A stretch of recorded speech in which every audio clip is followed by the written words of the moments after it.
Well, we end today's show with the tragic news that Khalif Browder has committed suicide. He was a young New York student who spent 3 years in Rikers Island jail without being convicted of a crime. On Saturday, Khalif took his own life at his home in the Bronx. He was 22 years old. In 2010, when he was just 16, he was sent to Rikers Island without trial on suspicion of stealing a backpack. Earlier this year, the New Yorker obtained explosive video showing the violence to which Khalif was subjected to there. Surveillance camera footage shows him being abused on 2 separate occasions. In one clip from 2012, the teenager is seen inside Rikers Central Punitive Segregation Unit, better known as the Bing. As a guard escorts Khalif to the showers, Khalif appears to speak, and then the guard suddenly violently hurls him to the floor, although he's already handcuffed. In a separate video clip from 2010, Khalif is attacked by almost a dozen other teenage inmates after he punches a gang member who spat in his face. The other inmates pile onto Khalif and pummel him until guards finally intervene. Settling trend in the city of Cincinnati tonight. 4 murders in 4 days. Sunday, a woman shot in Northside. Monday, a man in Evanston killed. Tuesday, another man murdered in Avondale right outside the Boys and Girls Club. And yesterday, a shooting behind a barber shop in Northwest Fairmont. Now, this doubles the number of murders for all of last December and brings this year's total to 60. What is more disturbing tonight, 55 of the victims were African American. And Newside's Eric Flack talked to advocates tonight about turning around this trend. Eric, what are they saying? Well, Sheree, they say that work to curb murder and gun violence in African American communities like this one is going to take a citywide effort. Did the trauma continue for people of African descent? I need to know. Okay, so now let's do the math. Hundreds of years of trauma, no treatment. Freed, more trauma, no treatment. What do you do the math? Do you think there may be residual impacts of that trauma? Of course there is. It didn't end, friends, and it hasn't ended yet.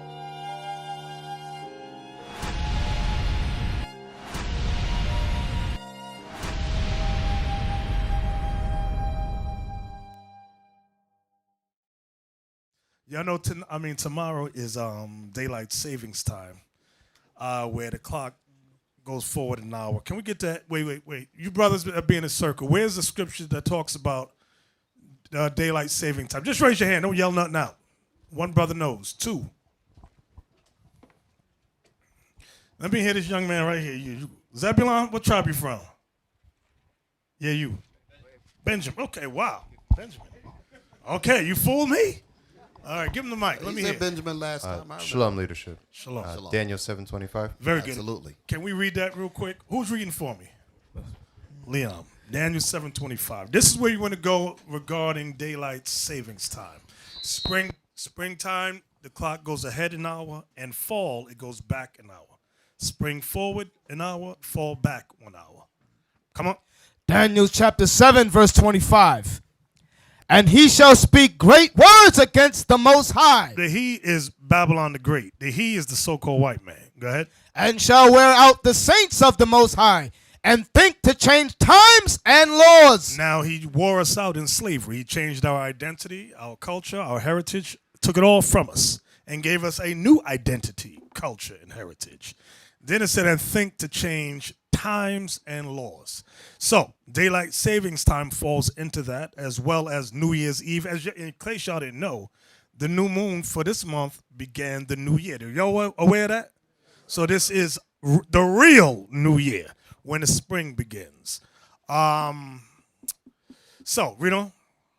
And think to change times and laws, and they shall be given into his hand until a time and times and the dividing of time. Equaling 350 years. So, we've gone over that many times, so I'm not going to go spend too much time on that. The next thing in the news is your friend and mine, Donald Trump. Donald Trump. Now, what I want to say about Donald Trump, I really have nothing to say. Can you get me Daniel 4, I believe it is 17, if I'm not mistaken, about the decree of the watchers? Yes. Daniel chapter 4, verse 17. This is for all you voters out there who voting, looking for someone to guide you in America, this is what God says about the men that are set up. Men or women. Let me be politically correct. Go ahead. This matter is by the decree of the watchers. The watchers are the angels. Go ahead.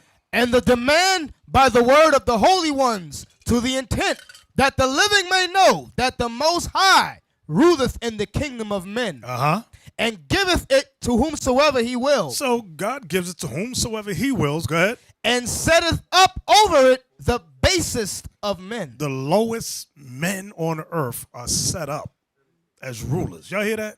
God, so you're looking for some honorable president. Ain't none of them honorable. The fact that they got lobbyists that fund their campaign should ring, what is that called? A red flag should go up. So you got the LGBT, what is that called? What is it? Lust guarantees a booty tragedy. LGBT, whatever it is. They give you, let's say Deacon Malachi running for president. They give him $5 million to fund his campaign. When he becomes president, who does he owe? Them. He got to fulfill what they want. So all these presidents, you're looking for some honorable person, you got to be insane. You don't know how this country works. Okay?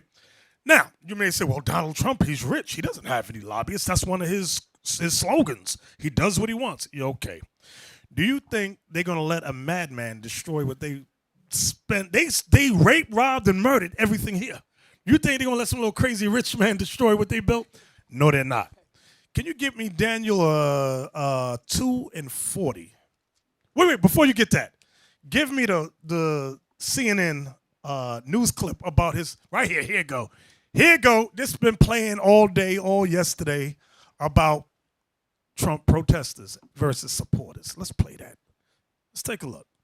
Chaotic scene in the latest flashpoint in the Donald Trump campaign to win the White House. A concern for safety trumps campaigning in Chicago, forcing the GOP frontrunner to call off his campaign rally.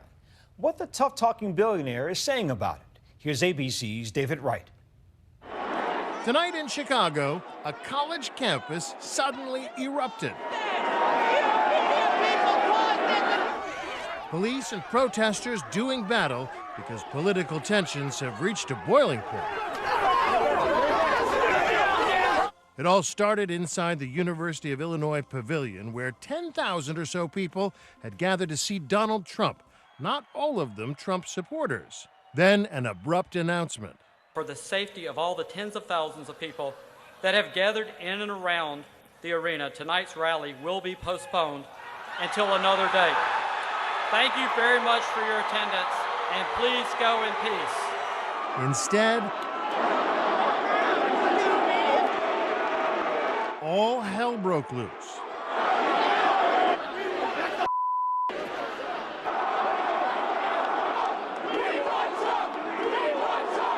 The clash continued even as the crowd spilled out onto the streets.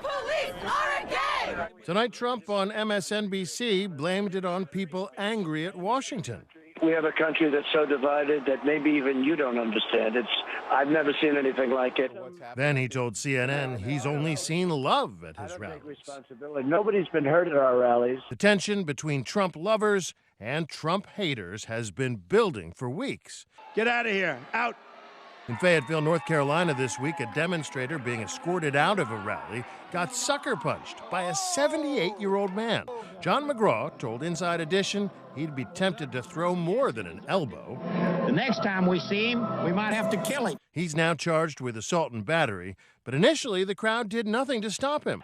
The protester told ABC affiliate WTVD that he was there peacefully, and aside from protesting, he did nothing to provoke the man. If it was the other way around, it would have been a different story. At that same rally, other protesters were attacked by other Trump supporters. Wow. The candidate himself has been accused of stoking the anger of his crowds. We're not allowed to punch back anymore. I love the old days. You know what they used to do to guys like that when they were in a place like this? They'd be carried out on a stretcher, folks. Let me tell you something. Now we're going to get to scripture. Let me show you something. Go to Daniel chapter 2 and verse 40 about the last kingdom on earth. Because a lot of y'all want to talk about Kemet Kemet can't tell you what the Bible reveals. Kemet don't know what's going to happen in this country. Kemet is foolishness. Let me tell you that. What is that? The hieroglyphs? Negroes, not only can they not read it and got to run to the white man and say, can you interpret this for us, Mr. White Man? Then what's that dude's name that translated, one of the greatest translators, Francis Chapolian. Francis Chapolier. He translated. Now you got Negroes talking about Kemet and a hieroglyph. Stop it. Watch what God says about this last kingdom right here. Go ahead. Daniel 2 verse 40. And the fourth kingdom shall be strong as iron. The fourth kingdom, it began with Rome. But now remember, Rome fell and was resurrected from the time of Renaissance. So it's really going into America. Go ahead. For as much as iron breaketh in pieces and subdueth all things. Meaning their iron represents their military might. They took down everybody. Go ahead. And as iron that breaketh all these shall it break in pieces and bruise. And whereas thou sawest the feet and toes, part of potter's clay and part of iron. The feet and toes represents America, and the toes represent the European Union, what they call the 10 common markets, or NATO. Go ahead. The kingdom shall be divided. This kingdom shall be divided. Go ahead. But there shall be in it of the strength of the iron. There's in this last kingdom, starting with America, followed by the EU, it has the strength of iron. They have the military might to wipe ISIS off the face of the earth if that was their plan, if that was their agenda. But it's not. Go ahead. For as much as thou sawest the iron mixed with miry clay. It's going to explain the clay now. Go ahead. And as the toes of the feet were part of iron and part of clay, so the kingdom shall be... Wait. You know why the toes, the EU was part of iron? Let me see who's thinking. We went over a class about 2 months ago. Why? I'm digressing for a second. It just popped in my head. Why are the toes part of iron? Oh, Jallo got his hand up. Let me hear him. He never answered a question. I know you're busy back there. You're over there in the dark. Turn those lights on so we can see you. Darkness, dark. Lift it up. Go ahead. Now I see you. Go ahead. Yeah, the nuclear capabilities they have, they share it amongst themselves. Ah, there you go. That's my man right there. You wouldn't have got that answer if you didn't turn those lights on. Remember, we went over this about they had a Treaty of Rome. They sat down after World War II and shared during the atomic age, all their nuclear, like Jonathan mentioned about the weapons, they shared all their technology with the European Union. So that way it would hold. There would never be a World War II or III again. That was their plan. So the dark nations, they didn't share that nuclear stuff with. That's why you got Iran, and they want uranium and all that. We want to share in this understanding too. Esau's like, no, we don't want to share this with you. The agreement was not with you. Exactly. So read that again, Officer Leon. And whereas thou sawest the feet and toes, part of potter's clay and parts of iron. We're going to get to the miry clay now. Go ahead. The kingdom shall be divided, but there shall be in it of the strength of the iron. For as much as thou sawest the iron mixed with miry clay, and as the toes of the feet were part of iron and part of clay, so the kingdom shall be partly strong and partly broken. Now it's going to explain why it's going to be broken. Go ahead.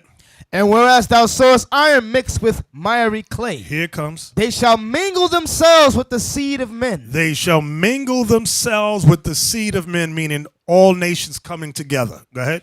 But they shall not cleave one to another. But they shall not cleave one to another. That what we just witnessed at the Donald Trump rally. You're not going to force with your stupidity nations to come together. It ain't going to happen. I don't care how many signs you hold up, how many lesbians you hold arms with. That's not the prophecy. God says they're not going to cleave together. So to show you that blacks and these lesbians and these feminists do not believe in America's voting. What is that whole system called? Voting system? Whatever it's called. They don't believe it. I'm going to tell you why they don't believe it. Hypothetically, if he's a Democrat, I'm a Republican, if you don't like me, what would you do? Anybody get a clue? Come on. You vote me out, you vote for this guy. That's the way the democratic process works. That whole voting BS, right? But these blacks and lesbians, that LGBT, they don't believe that. That's why they make it their point to go to rallies. Now, it's not like the rally's public on the street. It's inside some type of stadium where you got to, because they have security at the front, you got to sneak in to cause confusion. But I'm like, wait a minute. If you believe that whole voting garbage, why don't you just vote for somebody you like? They don't believe that. This whole thing is right, they have an agenda.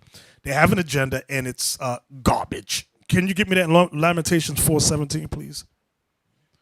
I thought you don't like somebody, you vote for the next one. They don't know. They say, no, that's not good enough. So they're saying that, not that I'm a Donald Trump guy. I'm not for any of them because they're all base. But if you're going to go into somebody's meeting and cause confusion, you deserve a punch in the face. I'm sorry. Pow! Shoot. That's like somebody walking up in here. Remember what them two, I don't know if they're lesbians, but remember Bernie Sanders, y'all know what I'm talking about? The two girls went up and snatched the mic out of his hand and took over his rally. I'm like, what the hell is this? Give me Lamentations 4:17. Lamentations 4, verse 17. As for us, our eyes has yet failed for our vain help. We have longed for our vain help from America. Go ahead.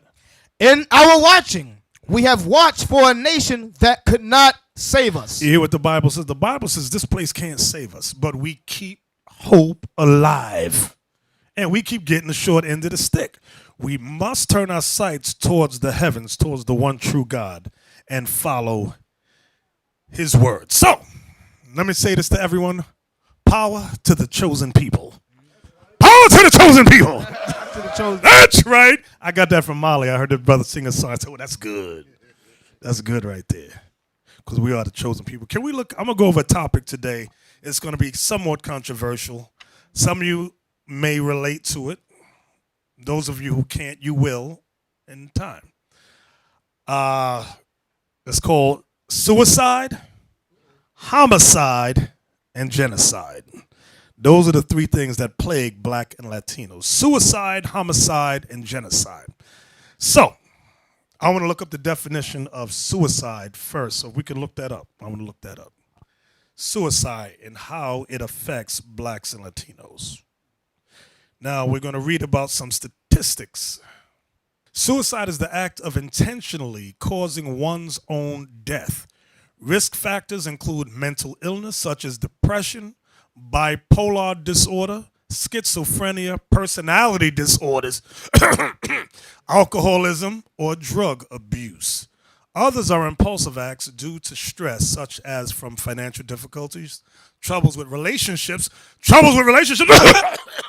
or bullying. Those who have previously attempted suicide are at high risk of future attempts. Okay. I'm going to go through an article, then I'm going to show you what the Bible says about suicide. Because I always get emails. It's generally from women looking for some man to make them happy. He doesn't make me happy. Or from some effeminate brother. I just want to kill myself. Can we get the article entitled Gone Too Soon? Gone Too Soon. Black Males and Suicide. Okay. Now, it starts off talking about something that happened in Rikers Island. I wanted this for a reason. At age 16, despite being given no trial, Khalif Browder was imprisoned at Rikers Island, where he would spend the next 3 years of his life unjustly incarcerated. He was assaulted multiple times by both officers and inmates and spent significant time restricted to solitary confinement. After his release, news of his experience was told in national magazines and on television talk shows. Khalif Browder was likely traumatized and debilitated by the torture which was inflicted upon him. He took his life almost 2 years to the day after his release from prison. The death of Khalif Browder highlights many social issues often ignored, including suicide among black males. Little is written and even less is said about the prevalence of completed suicide among black males, despite the alarming rates of fatal self-harm completed by black males every year. In order to reduce the frequency of completed suicide, we must understand the factors which contribute to such behavior. Here are 7 facts you need to know about suicide among African American males. Okay. Increasing rates. Suicide rates for African American males are increasing and have been for the past 50 years. Research by Ward and Collins revealed that for the past 50 years, suicide rates increased by nearly 30% for Black American males. Dying young. The increase in completed suicide among Black males is primarily due to the large numbers of young Black males engaging in self-harm. Completed suicide is the 3rd largest killer of adolescent Black males, with rates continuing to climb. Even more horrifying, the rate of fatal self-harm among Black children ages 5 to 11 is on the rise. Our depression is different. Risk factors for Black males can look different than traditional markers of mental health concerns. This is important as depression is often seen as the precursor to suicidal behavior. Furthermore, anger, irritability, and engagement in violence can all be unsuspected symptoms of depression. Racism is a murderer. All people of color may experience the underbelly of racial oppression. However, racism is said to be a significant factor in exasperating emotional debilitation in Black males. Black males are at greater risk for poor mental health outcomes resulting from racial oppression. Rage, anger, frustration, bitterness, resentment, grief, and despair can all occur over time. These emotions can increase suicidal ideation and are thought to be precursors to mood-related illnesses such as depression. Risk of suicide. Another reason for the increasing rate in completed suicide within this group is because Black men are exposed to high rates of every social risk factor of depression and suicide. This includes poverty, unemployment, poor education opportunities, medical disease, lack of health care, and systematic oppression. Moreover, current incarceration and imprisonment increase risk of suicide. Jennifer Goneman reported in The New Yorker that Kalief Browder attempted to kill himself several times while in confinement, and once following his release from prison before finally taking his life. Now, there was an article. I don't know how many of y'all seen it. It wasn't him, but there was a young man, I think you saw it, where they put a leash on the dude's neck in prison. They beat him down. I can't, y'all know what I'm talking about? Who know what I'm talking about? Y'all think I'm crazy here. It was a dude they beat down in Rikers. I think was it Rikers? And they put a leash on the boy's neck. I'm talking, not the prison guards, I'm talking about the inmates.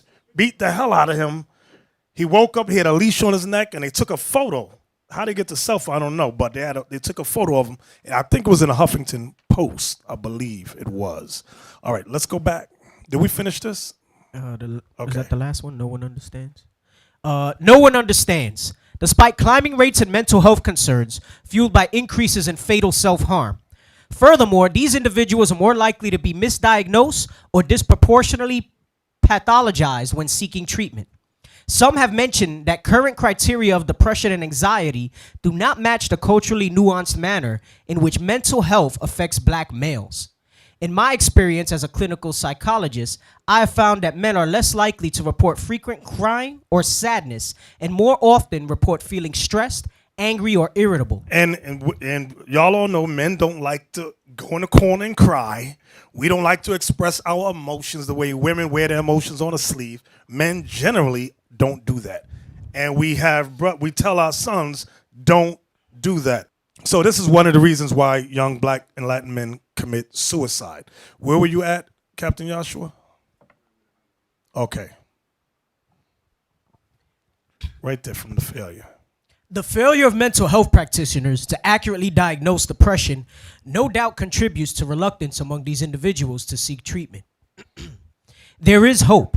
Despite the challenges listed above, as a community, we can all play a role in addressing the mental health crisis gripping Black males. Social support remains among the most important factors shielding Black men from suicidal behavior. African American males who report close family ties, strong romantic relationships, and close friendships are less likely to consider suicide. Additionally, religious conviction and participation in religious activities can also assist in curbing or preventing poor mental health.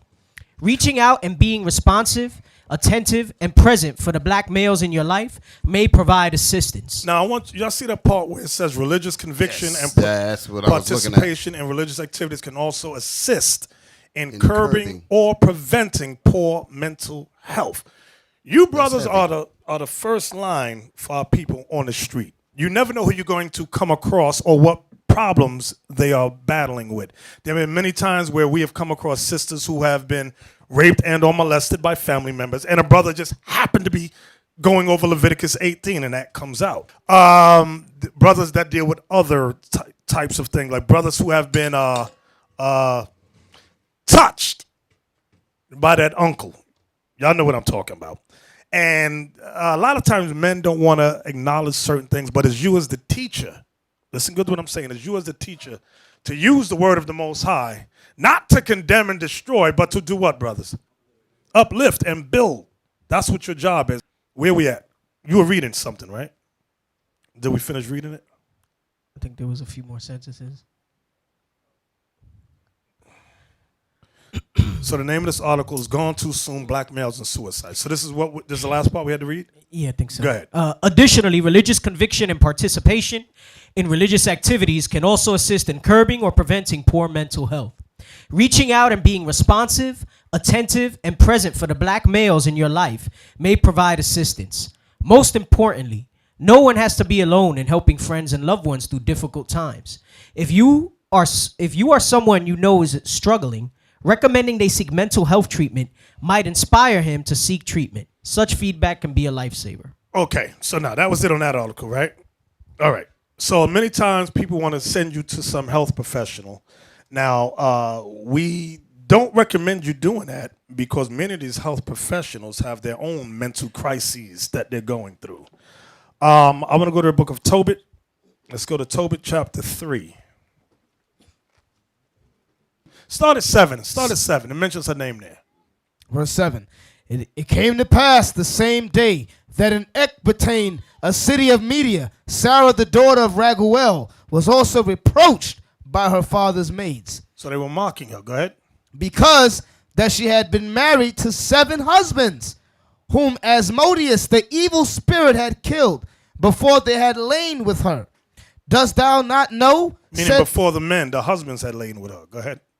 Dost thou not know, said they, that thou hast strangled thy husbands?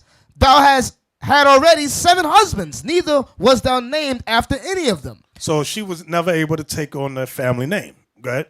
Wherefore dost thou beat us for them? If they be dead, go thy ways after them. Let us never see of thee either son or daughter. So it said, if they be dead, go thy ways after them, meaning go kill yourself. Go ahead. When she heard these things, she was very sorrowful, so that she thought to have strangled herself. And she said, I am the only daughter of my father. So now she's thinking about suicide. It says she thought she was getting bullied, because that's what it was. You know what they call it on the internet? Cyberbullying. She was being bullied by everyone, saying, you killed your husband, you strangled them, which she didn't. She didn't do it. Why don't you go kill yourself? Now she's contemplating, maybe I should kill myself. Go ahead. So that she thought to have strangled herself. And she said, I am the only daughter of my father, and if I do this, it shall be a reproach unto him. If I kill myself, let me think about what it's going to do to my father first. Go ahead. And I shall bring his old age with sorrow unto the grave. Then she prayed toward the window and said, Blessed art thou, O Lord my God, and thine holy and glorious name is blessed and honorable forever. Let all thy works praise thee forever.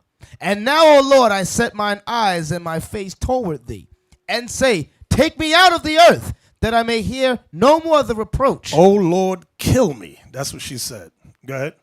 Thou knowest, Lord, that I am pure from all sin with man, and that I've never polluted my name, nor the name of my father, in the land of my captivity. I am the only daughter of my father, neither hath he any child to be his heir, neither have any near kinsman, nor any son of his alive, to whom I may keep myself for a wife. My 7 husbands are already dead, and why should I live? But if it please not thee that I should die, command some regard to be had of me, and pity taken of me, that I hear no more reproach. So the prayers of them both were heard before the majesty of the great God. And Raphael was sent to heal them both. That is, to scale away the whiteness of Tobit's eyes. Because he was blind for 8 years. Go ahead. And to give Sarah, the daughter of Raguel, for a wife to Tobias, the son of Tobit. So it was already established in the heavens that she had a particular husband to wed. Now the Lord was setting it in motion for her to marry this young man that was on his way. Go ahead. And to bind Asmodeus, the evil spirit, because she belonged to Tobias by right of inheritance. The self-same time came Tobit home and entered into his house. And Sarah, the daughter of Raguel, came down from her upper chamber. So Sarah, this young lady, she thought to kill herself. She wanted to commit suicide. She was depressed. Everyone mocked her. Your husbands are dead. You never laid with them. You didn't get none of their names. You know black people. You know how we do. You know how we get down when we mock somebody. So she was feeling anguish. Now, when you read the history of Tobit, it tells you that Tobias had, who knows what that scripture is where it says, he was chosen of thee from the beginning. Who knows what that verse is? Tobit 6 and verse 17. Watch this. And this is for these women. Choose my words right. This is for the woman that sits always. What's that expression they got with women? Always a bridesmaid, never a bride. And I got a friend like that. I love her dearly. But she used to say that to me and my wife. I'm always a bridesmaid, but never a bride. And she would cry and be upset. So you mean every time they threw the bouquet, she run, try to grab it. She knock you down. Going over her head. She can never grab it. Right? Watch these big burly women. Boom, boom, boom. They jumping for that bouquet. That was back in the day. This is a long time ago, brothers. That bouquet business ain't in the Bible, so That's don't look right. for that in Israel weddings. You got women right now. I'm gonna throw a bouquet. No. I ain't see no bouquet in this one. No, ain't gonna be none. You got it for me? Tobit 6, verse 17. And the devil shall smell it. So now this is the angel instructing Tobias, the future husband of Sarah, how to exorcise the demon that's plaguing his wife to be Sarah. Go ahead. And the devil shall smell it, and flee away, and never come again anymore. But when thou shalt come to her, rise up both of you, and pray to God, which is merciful, who will have pity on you and save you. Fear not. Here it comes. For she is appointed unto thee from the beginning. Stop. That right there.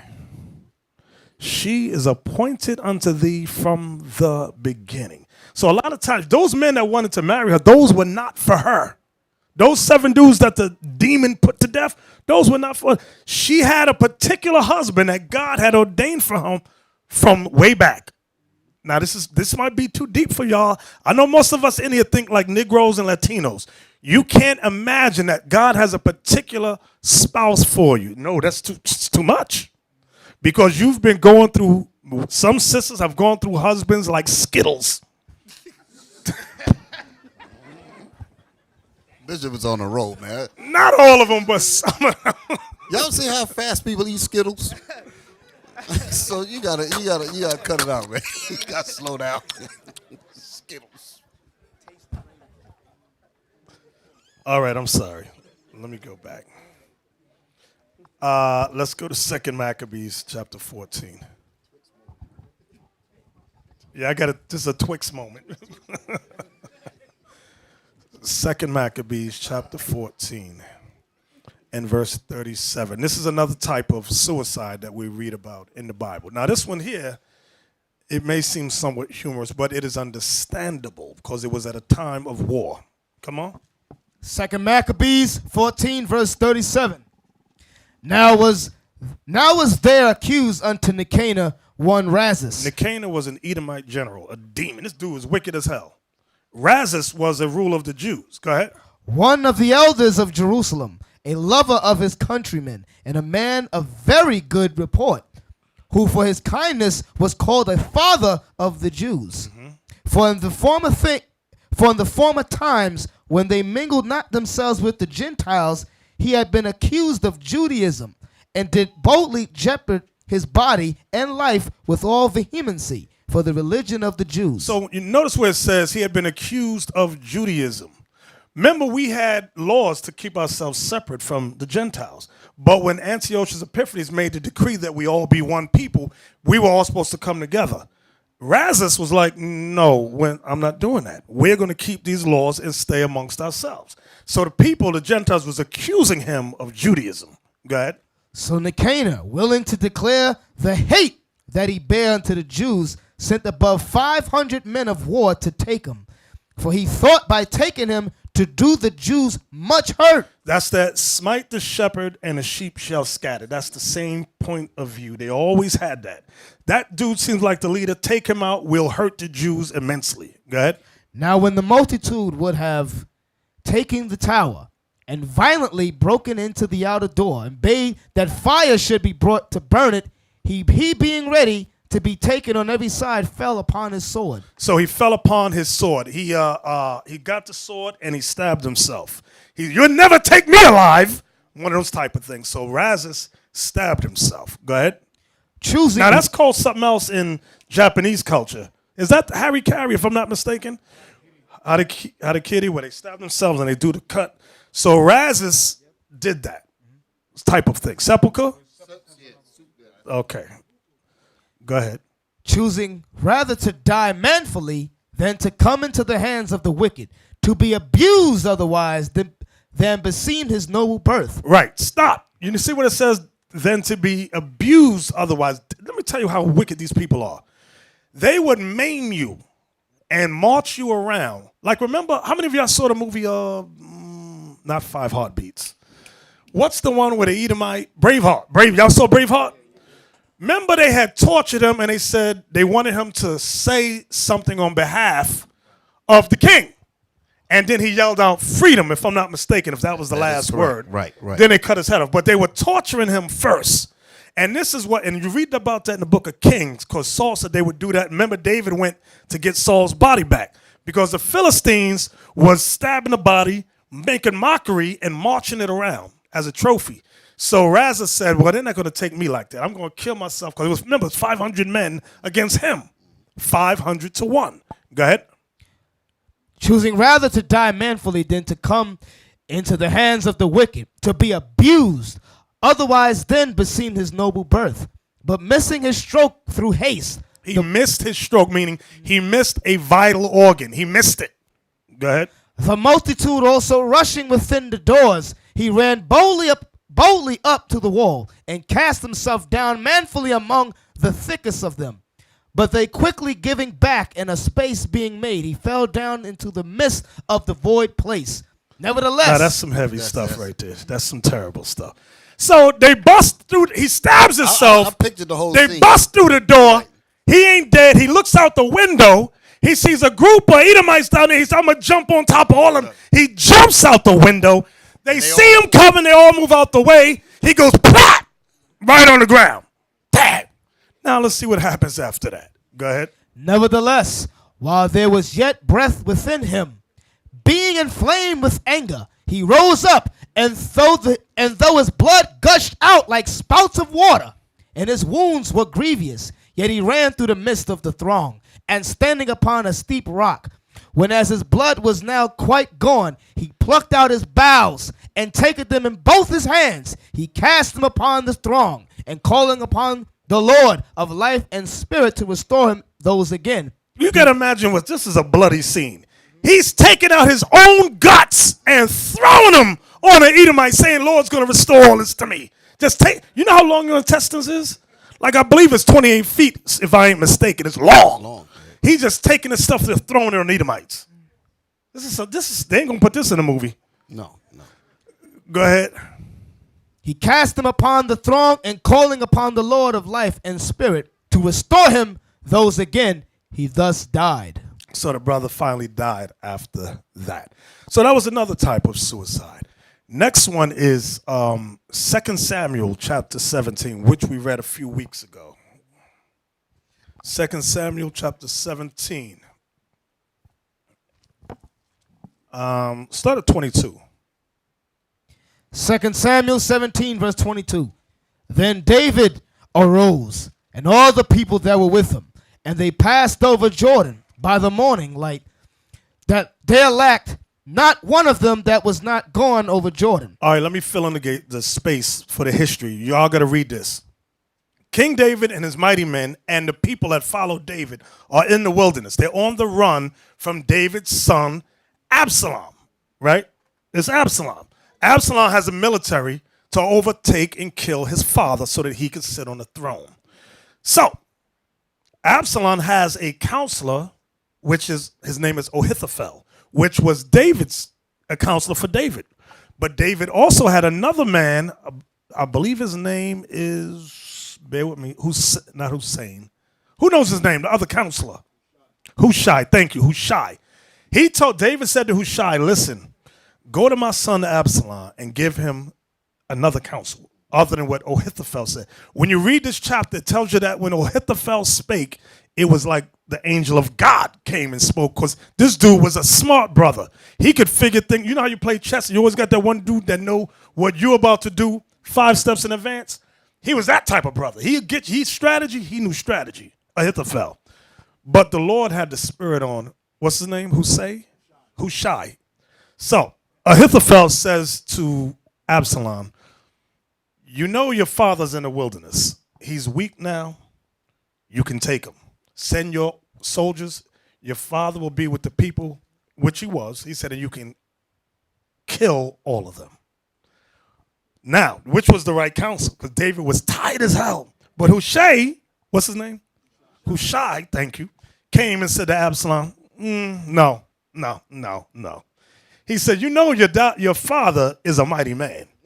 And the dudes he rolled with are mighty men. He said, they ain't going to be hanging with the people. They're going to be up somewhere else.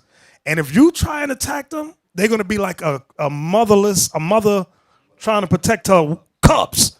And he's going to slaughter all your men. So Absalom thought, and the spirit had him agree with, what's his name? Hushai. So now, watch what happens in verse 23. 22? 22. Then David arose, and all the people that were with him, and they passed over Jordan. By the morning, like there lacked not one of them that was not gone over Jordan. And when Ahithophel saw that his counsel was not followed, he saddled his ass and arose and gat him home to his house, to his city, and put his household in order, and hanged himself and died, and was buried in the sepulchre of his father. Now that's some ego for you right there. This dude was so ego-driven that if you didn't listen to his counsel, he killed himself, because he had built up such a reputation of being the smartest brother in Israel. You didn't listen to him, I'm going to kill myself. So here's another example of a brother taking his life due to his arrogance. And he probably knew, listen, David's going to come and kill all of us anyway. See what you done did? He probably blamed Absalom. That's your fault I'm killing myself. Somebody leave a note, this is all your fault. You got to watch those spirits. Give me Matthew 27 and 5. Matthew 27, verse 5. And he cast down the pieces of silver in the temple and departed and went and hanged himself. This was Judas Iscariot. When he realized that his plan to have Christ arrested, the spirit, Satan, you know when Satan have you sin? And after you sin, Satan, he leave you. And now your senses come back and you're like, what did I just do? It's like when you commit adultery with somebody. The minute the act is done, Satan said, you're on your own now. There you go. And then that feeling of guilt goes, what the hell did I just do? That's how Satan do you. That's how he do you. And we read about that with, what was her name? Tamar, if I'm not mistaken. David had a stepson who liked his, what's her name? Amnon and Tamar. Where as soon as he loved her, after he had sex with her, he realized he hated her guts.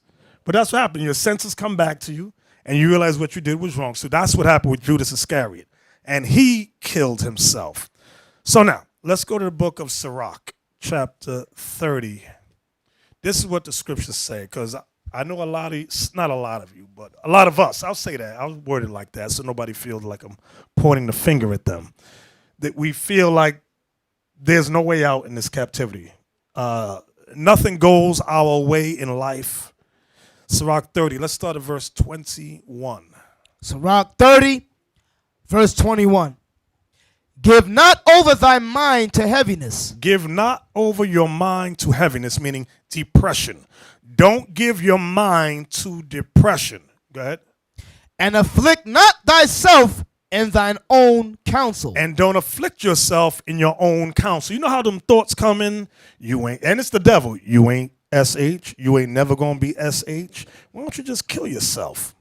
Your mama dead. Your daddy dead. Your baby dead. You have nothing to live for. You don't even have a job. Just kill yourself. These are the thoughts that come to your mind when you start to examine your life, and your life may not have gotten to the point where you want it to be. And you might be sick on top of all that. That's Satan. That's Satan in your head. Read that again. Give not over thy mind to heaviness. That's why another scripture, if y'all know where it is, help me out here, where it says the Lord will keep you in perfect peace. It's in Isaiah, I believe, whose mind is stayed on thee. Where is it? Isaiah 26:3. Real quick, let's get that. Isaiah 26:3. Thank you, Dan. Isaiah 26, verse 3. And this is what you need to remember when you feel those thoughts of depression. Come on, you. Go ahead. Thou wilt keep him in perfect peace, whose mind is stayed on thee. That's why we always tell y'all, when y'all get up in the morning, try and listen to the classes, okay? First thing in the morning, don't cut on the news. Such and so got killed and ran over by a car at 3. Such and such got beat down and robbed. You filling your mind, your early morning mind, with this junk. How about put on some easy listening music? Let's go there. Then let's put on a class where you can just whistle while you work. When I'm at work, I'm listening to a class. That's what I'm doing. And I'm being bored. What you listen to? Nothing. Be typing nothing. I got one earpiece I get and the other one I don't, so I can hear the boss running his damn mouth. But this one I got hooked up to my phone when I'm listening to a class or something. I keep myself laughing at work. That's what you got to do. You're sitting around depressed, dumb family members and friends. You know, just get all the bad news. Stop it. Let's go back now to where we were at. Where were we in? Sirach 30, verse 21. Sirach 30. Bear with me a second. In verse 21. Go ahead. Give not over thy mind to heaviness, and afflict not thyself in thine own counsel. Now that's a commandment. You know, like I'll get up in the morning, I'll look, you brothers, you get up in the morning, you look in the mirror, and you're like,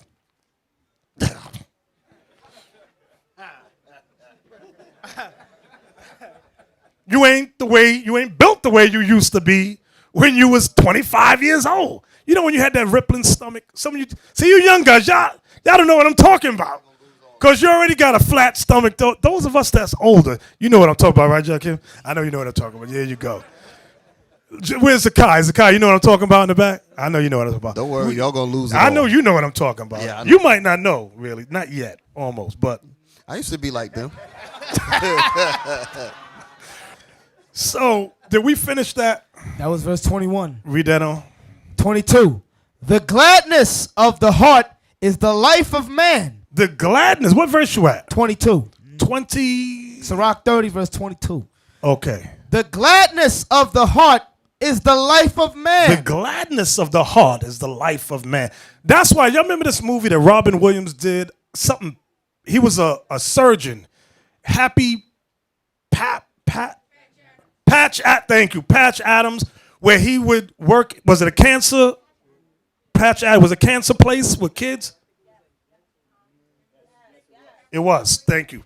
And he would keep those kids laughing, and that helped prolong their life a little. So a lot of times, the Most High is telling us, read that scripture again. The gladness of the heart is the life of man. That's what the Bible's meant to make us glad. Think on the promises. Think on who you are.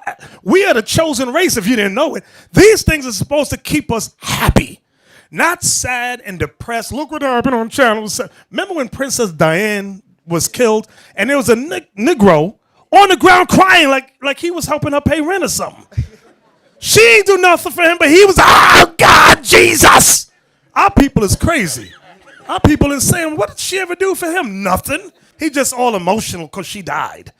So read it again, Officer Leon. What verse is that? That was verse 22. Go ahead, read it again. The gladness of the heart is the life of man. The gladness of the heart is the people. Why you always laugh? I try to look for the good. I got to keep my, because there's a lot to be depressed about.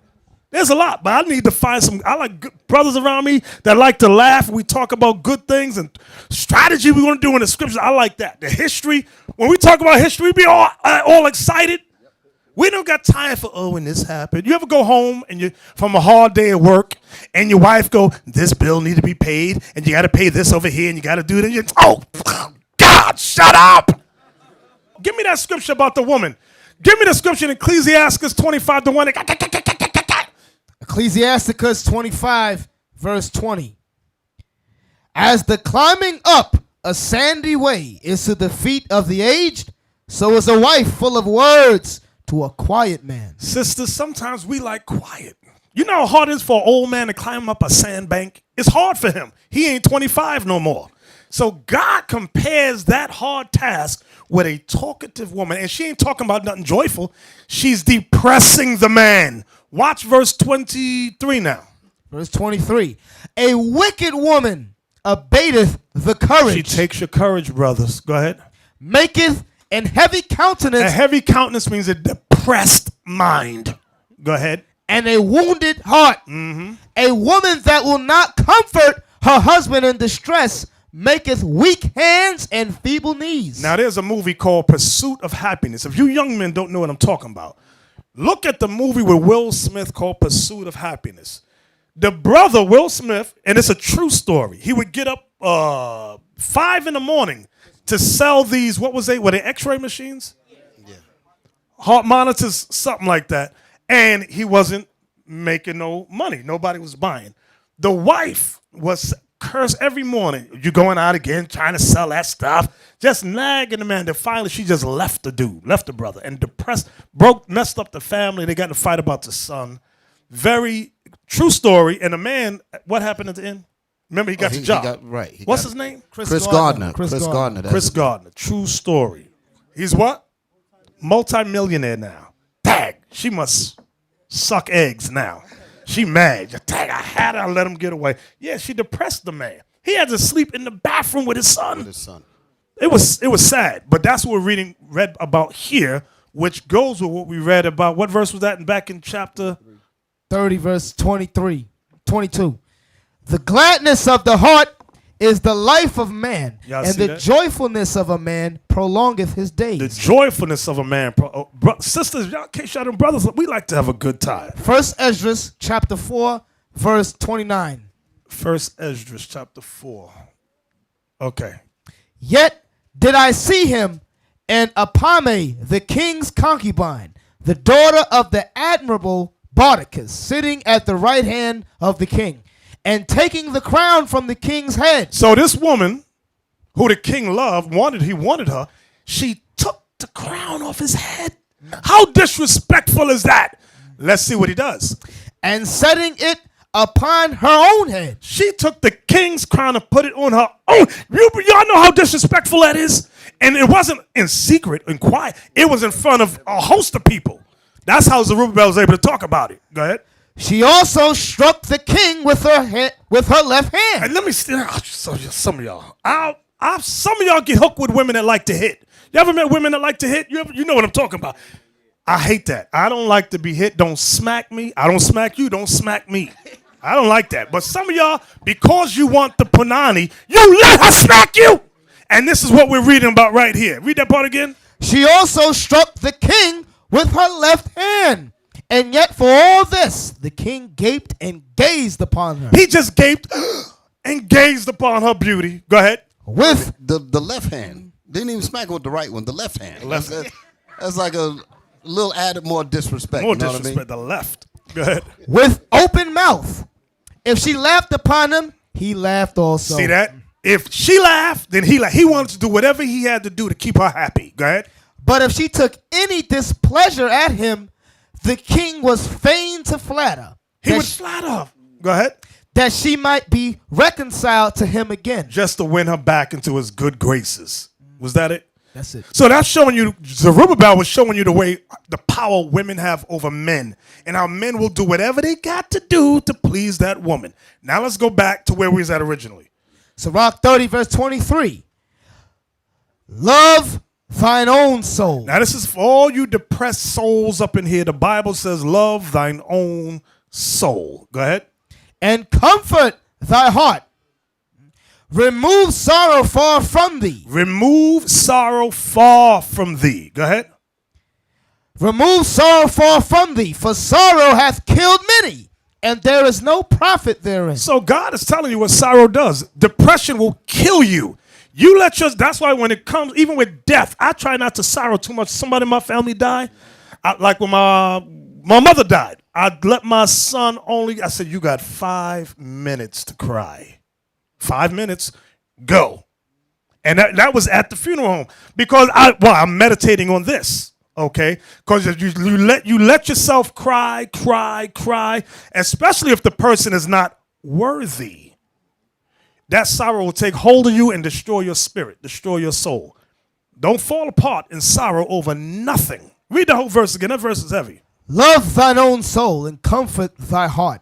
Remove sorrow far from thee, for sorrow hath killed many, and there is no profit therein. Go ahead. Envy and wrath shorten the life. So not only does sorrow kill you, he comes back and says jealousy, which is envy, and wrath, anger, shorten the life too. Go ahead. And carefulness. And worry, careful.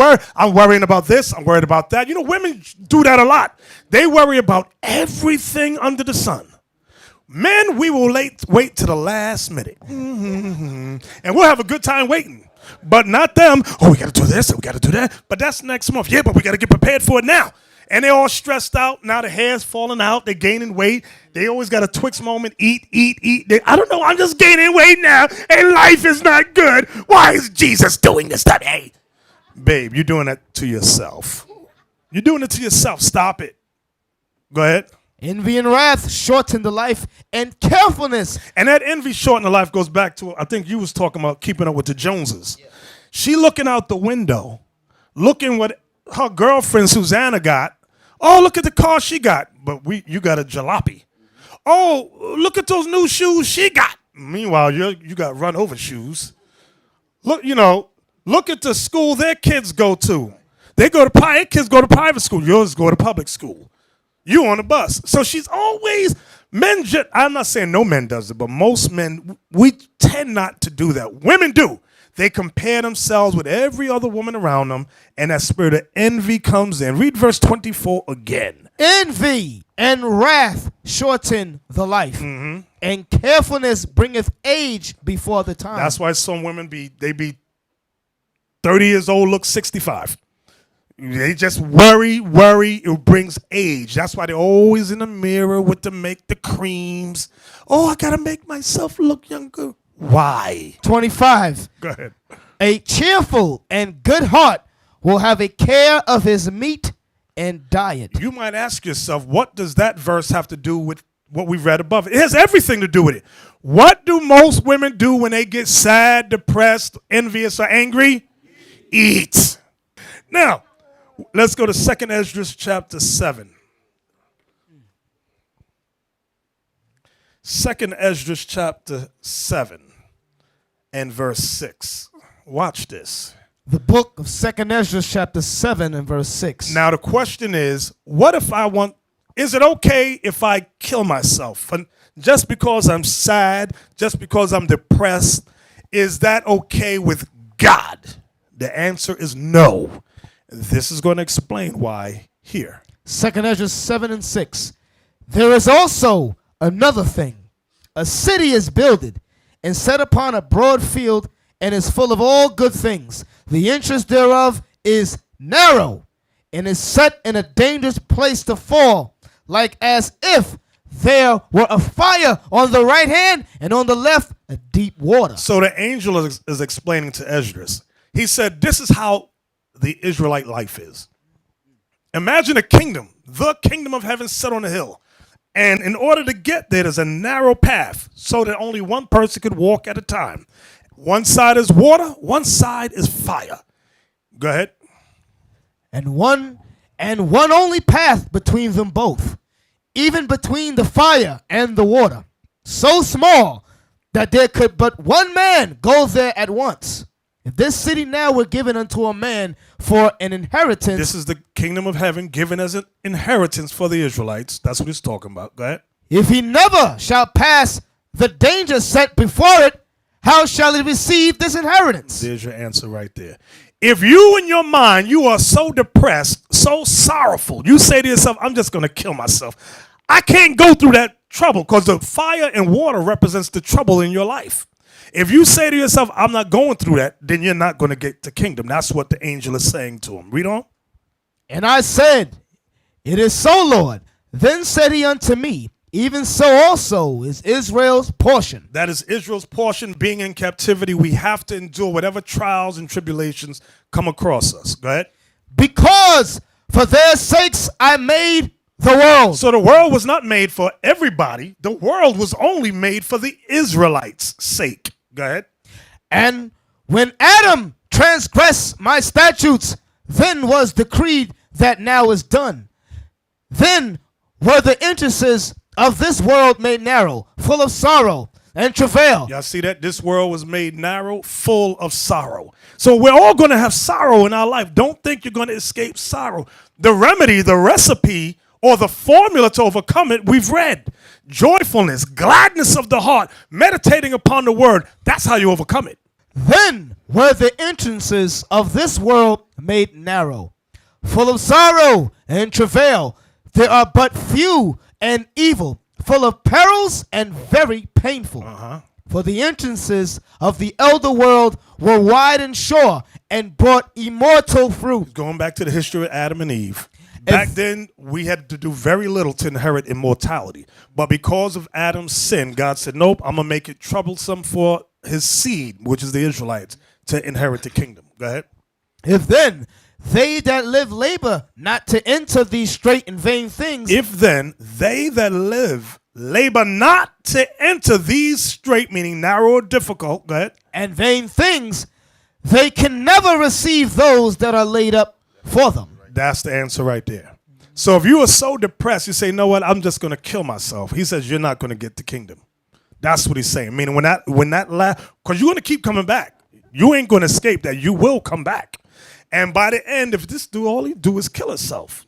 He never went through nothing that I put before him. He cannot inherit the kingdom. He or she cannot inherit the kingdom. Everybody understand that? All right, for all you suicide thinkers out there, keep that in mind. Now, let's talk about the next thing that plagues blacks and Latinos. It's called homicide. Can we look that word up, homicide? Okay, I'll read it. Homicide, the deliberate and unlawful killing of one person by another. Murder, he was charged with homicide. The police department that deals with murders. Noun, homicide, detective from homicide, a murderer. Okay, so homicide refers to taking of life from another. Let's read the next article. It's called 5 Devastating Facts About Black on Black Crime. Okay, so I wanted this article because many times when we think about homicide, we often want to talk about white cops killing black youth. I came across this article which was published last year. So as I read it, it has a lot of information in it, and I thought it would be pertinent for us today. Go ahead. The mainstream American media is again happily hitting the Black Lives Matter crack pipe in its pernicious pursuit of high ratings. These bloodlusting junkies were nowhere to be found when, haunting predictably, Chicago News headline after headline detailed the carnage that has consumed dozens of communities in the city where black men kill each other with terrifying regularity. So they're talking about black men killing each other with terrifying regularity, meaning it's a regular thing. Go ahead. Where were these Black Lives Matter protesters after the slaying of Chicago's little Tyshawn Lee? The 9-year-old lured into an alley and shot to death by a black man seeking gang-related vengeance against his father. Now that's what we discussed a few weeks ago about the drug dealer that lured the little boy into the alley, killed him. But you don't hear nothing from Black Lives Matter, Al Sharpton, Jesse Jackson. They don't say nothing. Go ahead. Did little Tyshawn's murder at the hands of a black gangster an all too common occurrence in Chicago? not warrant wall-to-wall news coverage or Al Sharpton and Jesse Jackson style calls for justice? No. Why? Because the ugly truth behind Black Lives Matters is that black people killing other black people does nothing to advance its political power in the same way that one white cop killing a black criminal can. Now that part right there, it says because the ugly truth behind Black Lives Matter is that black people killing other black people does nothing to advance its political power in the same way that one white cop killing a black criminal can. What's interesting about that is y'all realize that Al Sharpton has he's on MSNBC, I believe, and he has a news section. All that was given to him as a result of him constantly hyping on whites killing blacks. So they made this deal with him. So now he got where he wanted to be. Now you don't hear nothing from Al Sharpton no more. Jesse Jackson, we're going to talk about him later on, but watch. Read on. Despite the media's overindulgence on white cops killing blacks, there is still a far larger amount of black bodies being sent to morgues by black killers. Pause. Notice that sentence. Despite the media's overindulgence on white cops killing blacks, notice the word overindulgence, there is still a far larger amount of black bodies being sent to morgues by black killers. You really don't see that on the news at all, unless you watch the first 48. Then you see it there. But on the media, generally, you don't. Go ahead. Here's 5 devastating facts liberals can't deny that prove it. Fact number 1. Let's pull up so we can read the whole thing. Go ahead. Fact 1. Fact number 1. Over 1,400 more black Americans murdered other blacks in 2 years than were lynched from 1882 to 1968. Wow. Y'all see the stats on that? Over 1,400 more black Americans murdered other blacks in 2 years than were lynched from 1882 to 1960. That was recorded. Go ahead. According to FBI data, 4,906 black people murdered other blacks in 2010 and 2011. That is 1,460 more black Americans killed by other blacks in 2 years than were lynched from 1882 to 1968, according to the Tuskegee Institute. Fact number 2.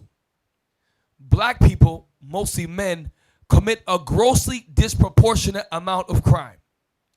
In 2012, white males were 38% of the population and committed 4,582 murders. That same year, black males were just 6.6% of the population, but committed a staggering 5,531 murders. Can I say something real quick? I'm thinking about those statistics that you just read earlier, and I know people say you always have to be careful with statistics, but facts are the facts. You can basically see what this is saying. I'm just picturing it in my mind like the sensationalism that goes along with everyone going after the white cop killing our brothers. And it's, if you can picture it in your mind, it is like, here we are running to get out there to protest the white cop doing something, and we step over 100 black bodies that were murdered by our brothers just so we can get on the front lines and protest against this one white cop. Y'all follow what I'm saying? We've disregarded 100 bodies that were murdered by our own brothers to get up there on the platform to speak about one white cop killing us. Go ahead. In other words, black people at just a fifth of the size committed almost 1,000 more murders than their white counterparts. The figures above highlight a horrific truth that black racialists and white liberals routinely ignore.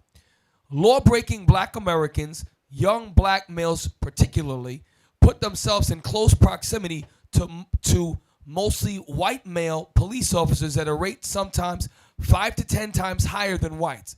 This is a recipe for disaster. Thusly, fact number 3. Despite making up just 13% of the population, blacks committed half of homicides in the United States for nearly 30 years.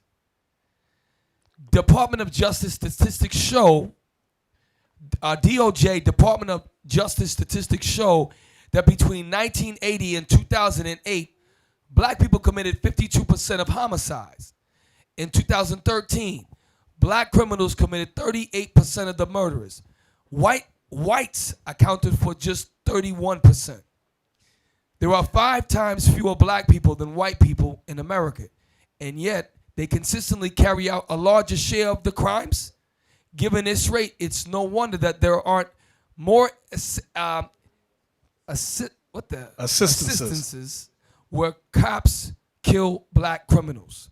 Fact number 4. Chicago's death toll is almost equal to that of both wars in Iraq and Afghanistan combined. Now, if you didn't know nothing else about the statistics, you know number 4 has been a big thing. Even Spike Lee did a movie called Chirac and was talking about the death toll in Chicago alone. Go ahead. There have been almost as many deaths in one American city as there have been in the 2 major wars carried out by the U.S. military this century. Chicago's death tolls from 2001. November 26, 2015 stands at 7,401. The combined total deaths during Operation Iraqi Freedom 2003 to 2015, 4,815. And Operation Enduring Freedom / Afghanistan from 2001 to 2015, 3,506. Total 8,321. So y'all got to see the disproportionate way that black people kill, and we all know it, but we like to try to ignore it. Fact number 5. It would take cops 40 years to kill as many black men as have died at the hands of other black men in 2012 alone. Now that's some heavy stuff right there. I got to read it again. It would take cops 40 years to kill as many black men as have died at the hands of other black men in 2012 alone.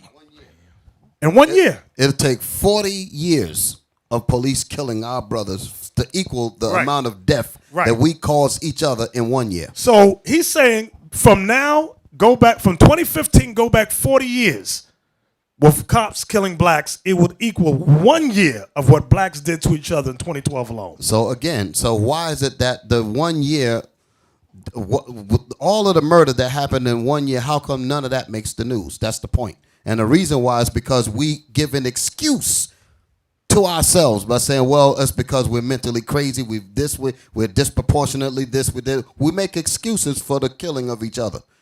Y'all getting it now? I'm trying to bring it more so I can relate it. Do y'all really see it?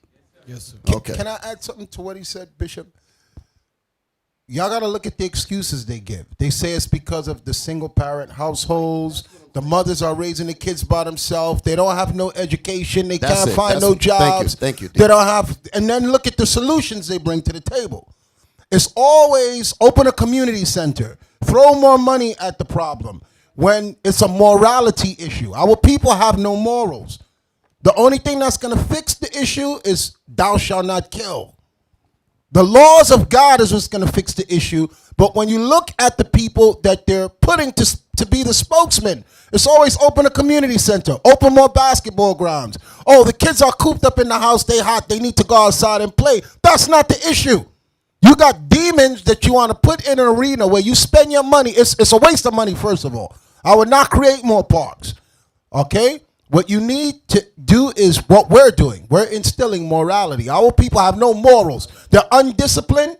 They're ignorant to God. They're ignorant to what love is amongst each other. They don't have the commandments. So they go behind the excuses, because when you listen to these black shows or the great thinkers of black people, they all say the same thing. They go up there and they speak and they speak and they speak and they point out the situation with no solutions. No black leader has ever come up with a solution. I hope y'all understand that. Now, we didn't finish fact 5. Can we finish this? Fact number 5 again. It would take cops 40 years to kill as many black men as have died at the hands of other black men in 2012 alone. University of Toledo criminologist Dr. Richard R. Johnson examined the latest crime data from the FBI's supplementary homicide reports and Centers for Disease Control and found that an average of 4,472 black men were killed by other black men annually between January 1st, 2009 and December 31st, 2012. So that means every year, 4,472 black men are killed by other black men every year. That's the equivalent of the stats. Read on, Captain. Professor Johnson's research further concluded that 112 black men died from both justified and unjustified police-involved killings annually during this same period. So look at the stats. So during the same period, okay, it said blacks died at the hands of whites. 112 black men died annually. He said if you equal it all out, 112 black men died from justifiable meaning you running at the cops going bam, bam, bam, and the cops shoot back and you die. And unjustified meaning like when that cop shot that boy who had the knife and was walking away. Y'all remember that in the news? That's unjustified. And he put the whole clip in him. That's unjustified. Or the cop that ran into the house in Brooklyn and bust the brother up, say he had a weapon, he didn't have no weapon. Grimaldi Graham, right. Bronx. That's unjustified. So he says Professor Johnson's research further concluded that 112 black men died from both justified and unjustified police-involved killings annually during the same period. So that's, when you equal it up, look at it, it says 4,472 black men killed other black men during the same period. So when you look at it, 4,472 and 112. Both is bad. We're not saying any of them is good, but give me the words. The point that the writer is making is how come there's nobody speaking up against black on black crime? Do you understand the point? Okay, now let's hit the scriptures. Get me, Officer Leon, Genesis 4, verse 8. We're going to talk about murder, homicide. Genesis 4 and 8. Let's start with began. Come on. Genesis 4, verse 8. And Cain talked with Abel, his brother. And it came to pass when they were in the field that Cain rose up against Abel, his brother, and slew him. And the Lord said unto Cain, where is Abel thy brother? And he said, I know not. Am I my brother's keeper? That spirit that was in Cain, that jealous, envious spirit, because it tells you he was jealous over his brother Abel. It said God had accepted Abel's sacrifice, but he did not accept Cain's. Abel sacrificed sheep and goats, and Cain sacrificed lettuce and cabbage. And God got mad. So what the hell is this lettuce and cabbage stuff? I'd say I want a blood sacrifice. This dude come with... Bring me a bush. Yeah, bring a bush. So then when God asked him, where's Abel, your brother? He said, am I my brother's keeper? That spirit, what I want you to understand, that same spirit that was in Cain is in the black and Latin community today. Read that question again that he says to the Lord. Am I my brother's keeper? That is the mentality of blacks and Latinos today. Am I my brother's keeper? In other words, I ain't over him. To hell with him. You know, that same spirit. Watch this. Go to Genesis 9 and 6. Well, it said, I'm not my brother's keeper, but white America is my brother's keeper. Right, exactly. The white man is meant to watch over my brother, but we are not meant to watch over our brothers. I kill my older brother, it gets no attention, but when you kill him, daddy, when you kill him, then I got a problem. Exactly. Watch this, what the Lord said. Genesis 9, verse 6. Whoso sheddeth man's blood, by man shall his blood be shed. For in the image of God made he man. That is a divine principle throughout the earth. It says, whoso sheddeth man's blood, by man shall his blood be shed. That's why you see certain brothers and recently more sisters dying at the hands of others. And you and I may think that person is innocent. Sometimes they're not innocent. When the scriptures say nobody ever died being innocent, some of them are dying because they have been guilty of killing others in the past and thought they got away with it. Everybody understand that? Nobody gets away with nothing. Get Leviticus 24:17. Leviticus 24 and verse 17. Leviticus 24, verse 17. And he that killeth any man shall, and he that killeth any man shall surely be put to death. So that principle carried from Genesis all the way to the time of Moses. Many times people say there was no law before Moses. There was law before Moses. Oh, ignorant one. You think when the Bible says God breathed into Adam the breath of life, it was more than just, it meant he gave him divine laws too. That Adam's job was to teach the people, okay? That's why when Cain killed Abel, go back there. Go back to where Cain killed Abel. This is why he said what he said. Genesis 4. Start at 13. Listen good to what Cain says. Genesis 4, verse 13. And Cain said unto the Lord, my punishment is greater than I can bear. Behold, thou hast driven me out this day from the face of the earth, and from thy face shall I be hid. Yeah, he got plagued with leprosy. Go ahead. And I shall be a fugitive and a vagabond in the earth. Here it comes. And it shall come to pass that everyone that findeth me shall slay me. Why? There's two things. There's who and why, but I want to deal with the why first. Yeah. My question is why? The why is because he has just slain his brother. He committed murder. You're on it. Yes, so the law says if you kill, God will get you. You'll die in return. Exactly. Because Cain already knew the law. Cain already knew if you kill somebody, the law is by man shall you be put to death. How did Cain know that? Adam had to have taught him that law. And that also proves there was more than just Adam and Eve, Cain and Abel. He said, whoso findeth me, letting you know, all you Christians up in here, there was more people on the earth than just Adam and Eve. Right. Who's going to kill him? So you got these Kemetic community, dumb as hell, who say, oh yeah, Moses copied the 110 negative confession garbage from Ma'at. Listen, you dummy. Their laws was from the time of Adam. You don't know the Bible, but you chat, chitty chat, and Negroes, ooh, yo, Kemet is deep. No, they're not deep. They're dumb as hell. I mean, Kermit is deep. Yeah, Kermit. The Kermit I made a community. mistake last time when I was teaching, and I said a Kermitic Israelite community, and the brothers That's had to good. come. And I said, what? Did I say that? And I listened to the tape and said, yeah, I called him Kermit. That's it, Kermit. And I said I had frogs on my mind. So can y'all see there was laws before Moses? Do y'all see it? Yes, okay. Now, from there, give me Matthew 5:21.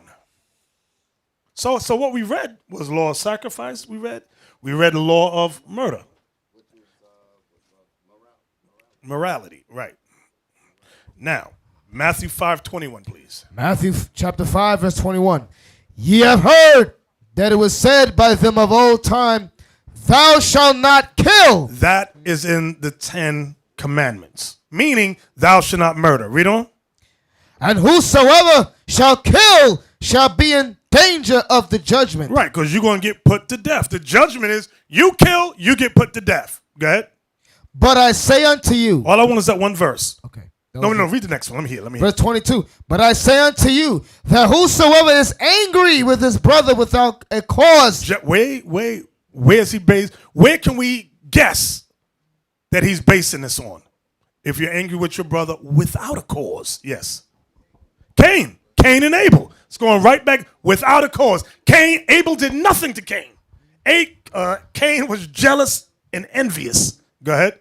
But I say unto you that whosoever is angry with his brother without a cause shall be in danger of the judgment. Right, because that's the road to destruction. You're walking that path that Cain walked. Watch this. First, you want to read the rest of it? Okay, go ahead, finish it. And whosoever shall say to his brother Rakah shall be in danger of the council. But whosoever shall say thou fool shall be in danger of hellfire. You know how people play the dozens? We like to say things that hurt other people's feelings, okay? It says it goes from council to, what was it? After the council goes to where? Hellfire. Hellfire, meaning there's steps. Because you're supposed to be corrected first. You keep doing it because it's a spirit of hatred. Then it's going to lead to destruction. 1 John chapter 3, verse 15. Now, what we just read, what we're reading these are things we must, listen to you brothers that are teaching and you up and coming teachers. I saw some of y'all was in Newark, in Jersey yesterday, right? Newark ain't no nice little city in Jersey. Negroes go crazy in Newark. So the basic things we're reading here has never been taught to them. So it's our job to teach these things. Come on, Leon. 1 John 3:15. Whosoever hateth his brother is a murderer. Be right, because people, men and women say, I never killed nobody. But the Bible says if you so much as hate your brother, you are a murderer. Go ahead. And ye know that no murderer hath eternal life abiding in them. That's the same thing Christ was saying in Matthew 5, verse 21. Now get Deuteronomy 19:11. And what I'm showing you, Christ taught the commandments. I don't know where people get this thought that Christ made his own doctrine. Everything Christ said was based upon the law. Come on. Deuteronomy 19, verse 11. But if any man hate his neighbor and lie in wait for him and rise up against him and smite him mortally that he die, and fleeth into one of these cities, then the elders of his city shall send and fetch him thence, and deliver him into the hand of the avenger of blood, that he may die. Now this law was heavy. There was two laws for murder. One law was accidental, and one was presumptuous. The accidental law you had to run. Let's say you gave an example. You're in the field with an axe, and an axe handle flies off and go whoosh into your brother's head. You had to run to the city of refuge, and if you got into the city of refuge, you had to stay there until the high priest died. You had to stay in that city. You couldn't leave that city because the avenger of blood is your next of kin. Meaning, you killed my brother, I'm the next of kin. My duty is to kill you. So I would chase you behind. You get to the city of refuge before I could get there. I can't touch you now. But if you step out of the confines of that city, you would get it. But now what we read in Deuteronomy 19 and 11, this is not an accidental death. This says, if any man hate his brother, his neighbor, and lie in wait for him. You know what it is? You scheming on a Negro. I don't like that dude right there. And you plotting. It says you lie in wait for him and rise up against him and smite him mortally that he die. And then after you do it, you run to the city. It says, then the elders of his city shall send and fetch him to get the nigga out of there. He did that on purpose. He lied in wait for him. Now he think he's slick. Run into the city of refuge, drag him out, and bring him to the avenger of blood. See, once that word, the whole thought behind that whole setup was, if you knew that you had did this thing presumptuously, you wouldn't even run to the city. So in your mind, you said, well, I better not even do this thing, because if I even go to the city, they're going to throw me right back out there and let me get torn up. Exactly. John 7:19. John 7:19 and 20. The book of John chapter 7 verse 19. Did not Moses give you the law, and yet none of you keepeth the law? Now he was talking to a group of Israelites, Pharisees and them, that said they believe in Moses. He said, Moses gave you the law, but none of you keep the law. Go ahead. Why go ye about to kill me? Why are you going about to try to kill me? This is what Christ is saying to the quote unquote Old Testament Israelites that claim they believe in Moses. Was that verse 20? No. Verse 20. The people answered and said, thou hast a devil. Who goeth about to kill thee? See what they said to Christ? You got a devil on you. Who ain't nobody trying to kill you? Not realizing that Christ knew their spirit. He saw the hatred and the anger within them. Watch John 8. Jump over the next chapter. John 8:37 to 44. John 8:37. I know. Now what I want y'all to see with this, the same spirit that was in the Pharisees, that spirit of hatred, is in the Kermatic Israelite community today. That same hatred spirit is in Israelites today. Watch. Verse 37. I know that ye are Abraham's seed, but ye seek to kill me, because my word hath no place in you. I speak that which I have seen with my father, and ye do that which ye have seen with your father. They answered and said unto him, Abraham is our father. Jesus saith unto him, if ye were Abraham's children, you would do the works of Abraham. Right. The only thing that makes you Abraham's children, if you do the works Abraham did. Go ahead. But now ye seek to kill me. But you seek to kill me. Go ahead. A man that hath told you the truth, which I have heard of God, this did not Abraham. ye do the deeds of your father.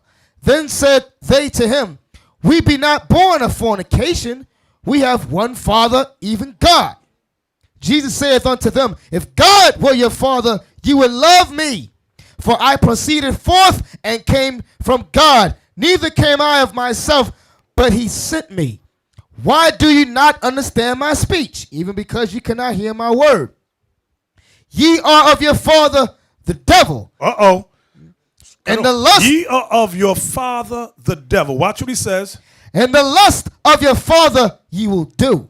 He was a murderer from the beginning. So who is Christ saying their daddy is? Cain. He said, you walking in the path of Cain. All that hatred you got all up in y'all, he said, you're doing the same thing Cain did. That's the same spirit in many Israelite camps today. Cut on the video, you'll hear the hatred. Ye are of your father, the devil, and the lust of your father ye will do. He was a murderer from the beginning and abode not in the truth, because there is no truth in him. When he speaketh a lie, he speaketh of his own, for he is a liar and the father of it. Go ahead. And because I tell you the truth, ye believe me not. So this is why there's a lot of anger when we teach the word of the Most High, in sincerity and in truth. We're not teaching to condemn anybody. Our prayer is that all Israel repent and keep these commandments. Okay? From there, get me John 16, verse 2. John 16, verse 2. They shall put you out of the synagogues. Yea, the time cometh that whosoever killeth you will think that he doeth God's service. Now, Christ was prophesying particularly about an individual. Let me see who knows who he's particularly prophesying against. Let me hear this young man on my left. Yeah, you.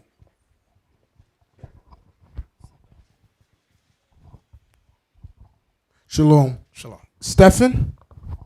No, Stephen didn't put nobody to death. Oh, Paul? Yes. Whose name originally was Saul, later became Paul. He really thought he was doing God's will by executing the disciples of Christ. Not just him, you had many others. Men that took oaths that they would not eat for until they have killed Paul. They fasted until they would kill Paul. So you had the spirit of hate, the same spirit of hatred and anger and jealousy you read about in the Bible. What I want y'all to understand is in the Israelite community today. Don't sleep and think. I used to think all Israel was righteous. Bishop, you made a heavy, heavy point. The analogy that he gives between Cain and Abel, can we just go back to read that story for a minute? And you're going to find more. When you read the scriptures and the Most High reveals more things to you based on what the bishop is saying. Because there's arguments that the law was stolen and we never had a law. Okay? And the bishop is showing you how not only there was a law, but the hatred started back from the very beginning with the first men of righteousness. Go back to Genesis chapter 4, verse 3.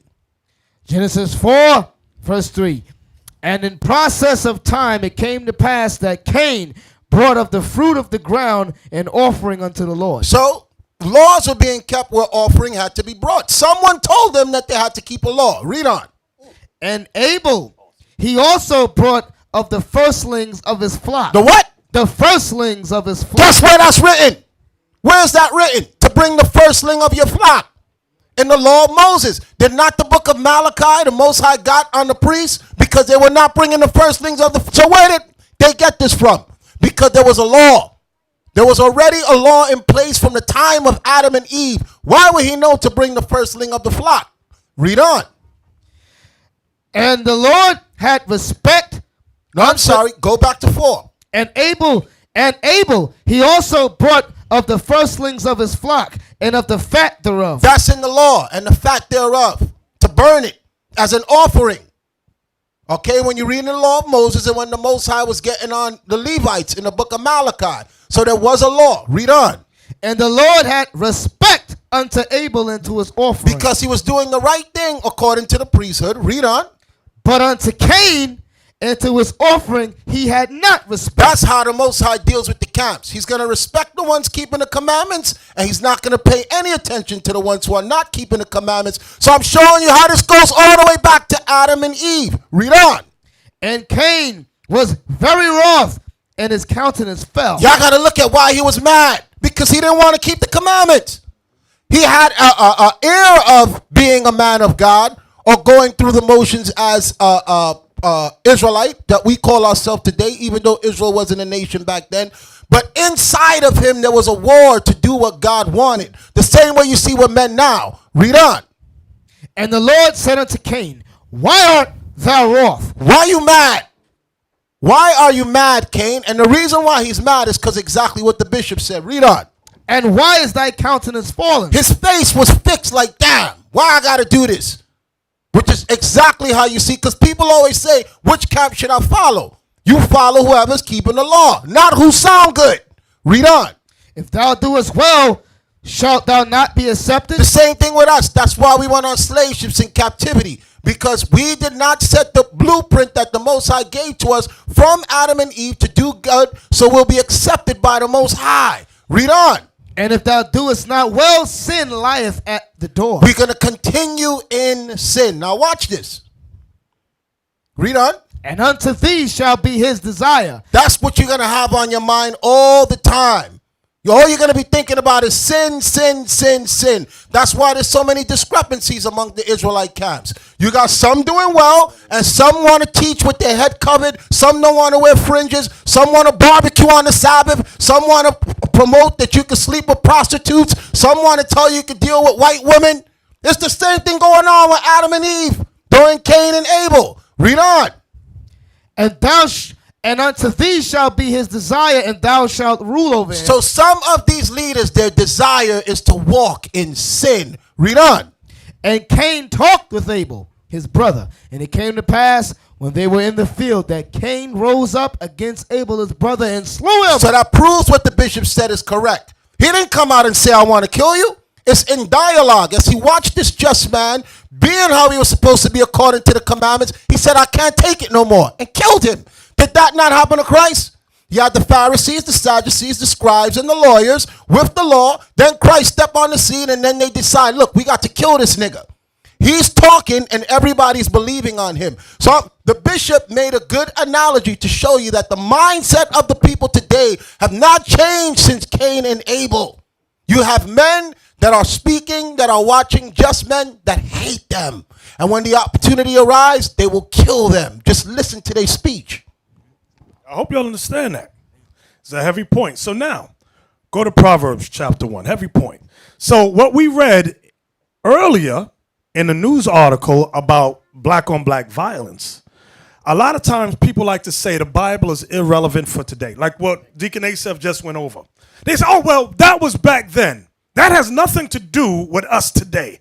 I'm going to show you how relevant it is. Now, the examples he gave was excellent, but sometimes our people are so carnal they can't connect with it. So now let's bring it home. We read the article about black on black violence. Give me Proverbs 1. Let's start at verse 10. Proverbs, the book of Proverbs, chapter 1 and verse 10. This is for you kids, like you make the victimized statement. Well, my son is a murderer and a thief because he got no daddy. And me as the mother have to work, so he's home by himself. Now he looks for, what do they call it? An outlet. An outlet, okay. Right. So now, this is where you go, brothers. Proverbs 1 and 10. Come on. My son, if sinners entice thee, consent thou not. If they say, come with us, let us lay wait for blood. Let us lurk privily for the innocent without cause. What does that sound like today, brothers? Who sits around and says, yo, chill with us. Yo, chill with us, and let's lay wait for blood? Who does that today? Gang members, particularly. Gang members. Go ahead. Let us swallow them up alive as the grave, and whole as those that go down into the pit. We shall find all precious substance. We gonna get paid, G. Go ahead. We shall fill our houses with spoil. Go ahead. Cast in thy lot among us. Let us all have one purse. Y'all see that? So you go, you do some evil over there. You go do some evil. At the end, let's come together and let's all have one purse. And we can divide what we all stole during the day.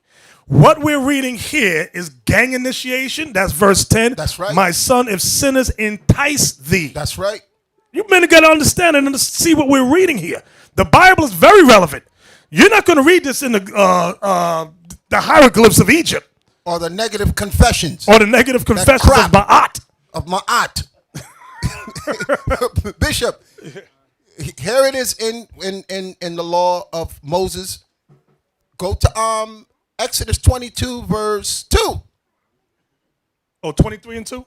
Yes. What you just said in Proverbs that Solomon wrote, it was already, we're showing you how these laws have been in place since the dawn of time. Exactly. Okay? Exodus 23, verse 2. Exodus 23, verse 2. Thou shalt not follow a multitude to do evil. And that's what gangs get you to do.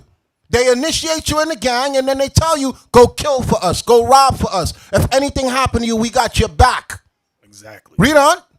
Neither shalt thou speak in a cause to decline after many to wrest judgment. Not to follow the laws of the Most High, to break the laws of the land, because they believe that it's necessary for their survival. That's why it's very important for you brothers on the street. Learn this book. Teach. There's so much more in here than the white man is the devil. Exactly. Much more. There's medicine here to help all the ills of our people. Read. For their feet run to evil and make haste to shed blood. Surely in vain the net is spread in the sight of any bird. Surely in vain the net is spread in the sight of any bird. There are traps set out here for you brothers. For example, poverty is a socialized trap. Keep a particular group of people poor. What are they going to do? Rob. A lot of times you might run up on the wrong brother. And you're going to have to kill him or he's going to kill you. That's right. At the end of the day, if you win, you go where? Jail. It's a trap. That's why it says, surely in vain the net is spread in the sight of any bird. Go ahead. And they lay wait for their own blood. The blood of their own people. Go ahead. They lurk privily for their own lives. Right. So they're not robbing and stealing from white folks.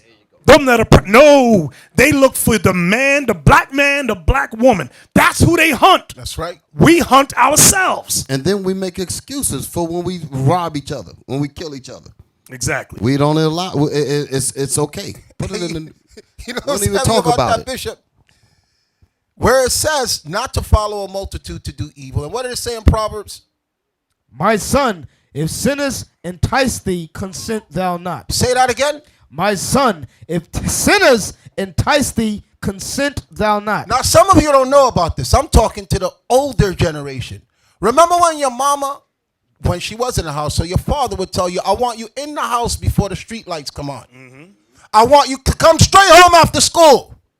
Okay, I don't want you hanging with that crowd. That's from the scriptures. Yep. Because how did we get into, I know when I got into trouble, it's when my parents split up.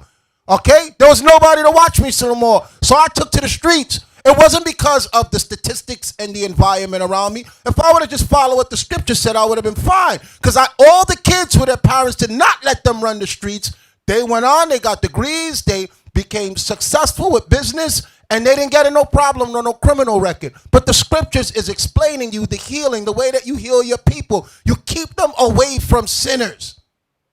And that's what the bishop is trying to tell you. The answers to fix the problems in the community. You ever heard the saying, one bad apple spoiled a whole bunch? Mm-hmm. When I was growing up, we knew who the bad guys were. Right. You knew that's Tyrone. He got a gun. Word, he got a gun. Or he got a knife. Or he could fight. I didn't know that until I got old enough to be in the presence of them. And they led me away to do evil. Mm-hmm. So the scriptures is 100% in the medicine that you need to stop the problems. Not create a basketball game. Exactly. Right. Verse 19. Verse 19. So are the ways of everyone that is greedy of gain. So are the ways of everyone that is greedy of gain. Go ahead. Which taketh away the life of the owners thereof. So the Bible, brothers and sisters, has all the answers. All of them. Give me Micah 2 and 8. Micah chapter 2 verse 8. Y'all think crime just started here in America without people? No, it didn't start. Well, we read in Proverbs that's not in America. We was doing wickedness. That's why we went in slavery. That's right. Watch Micah 2 verse 8. Micah 2 and 8. Even of late, my people is risen up as an enemy. Ye pull off the robe with the garment from them that pass by, securely as men averse from war. We robbed our fellow Israelite brothers and sisters, robbed their clothes, their shoes. We treated them like we came from war when we took them down. So that was not the white man, brothers. Sure, we could justify every problem we got because of the white man. We could say, take him away, and maybe our problem is solved. Yes. No, but that's not true. Exactly. That's what we're reading. Those sins was in our people from way back when. That's why we're here today. God says, until you learn your lesson, you're going to stay in America. The bottom line is the commandments is why these conditions exist. And I'm going to prove it with what the bishop just said. Just read real quick. Genesis chapter 6, verse 3 first. Genesis 6, verse 3. And the Lord said, my spirit shall not always strive with man, for that he is also flesh, yet his days shall be 120 years. The Most High said, I'm not letting you people live as long as you are living anymore because you're wicked. Now watch this. Drop down to verse 5. This is how wicked we was. Verse 5. And God saw that the wickedness of man was great in the earth, and that every imagination of the thoughts of his heart was only evil continually. That's how you Negroes are today. And back then when this was written, there was no white people. There was no Esau walking the earth. So y'all want to continue to blame them for all your problems and all the cause of everything. This was before the flood. The Most High said, I can't let these people walk around like this. They're going to destroy the entire planet, which is what we're bringing the earth to now because we're not keeping the commandments. We're bringing the earth to the brink of destruction. That's what's going to happen when all is said and done. Exactly. Watch this. Mark 15. Mark chapter 15. You know how it's a badge of honor to go to jail in a black community? Yes. You see, it's not a badge of honor to go to college or anything like that, but you go to jail, that's a badge of honor. A party. Exactly. They show you in the video the car's waiting for you when you come out. Exactly. The man is giving you £1. Exactly. Now, also, when you see black people kill cops, for example, remember the brother that went crazy? I forgot his name. He killed a lot of cops in California, I believe it was. Forgot his name. That dude, remember, all on Facebook, they were cheering him, cheering. Watch what the Bible says, Mark 15. No, he was a cop. The dude was a cop, but he used to be a Navy SEAL. He was a cop. Mark 15, start at 7. Watch this. Mark 15, verse 7.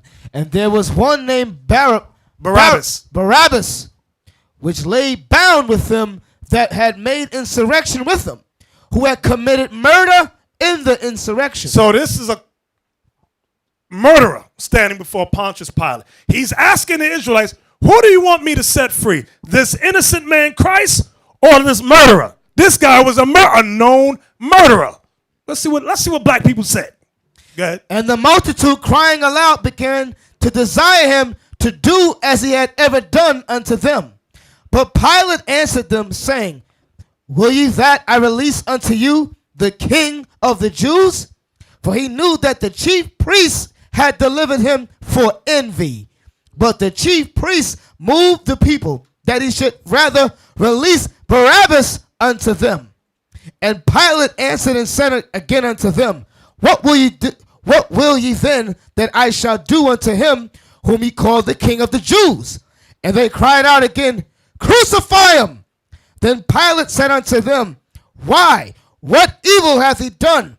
And they cried out the more exceedingly, crucify him.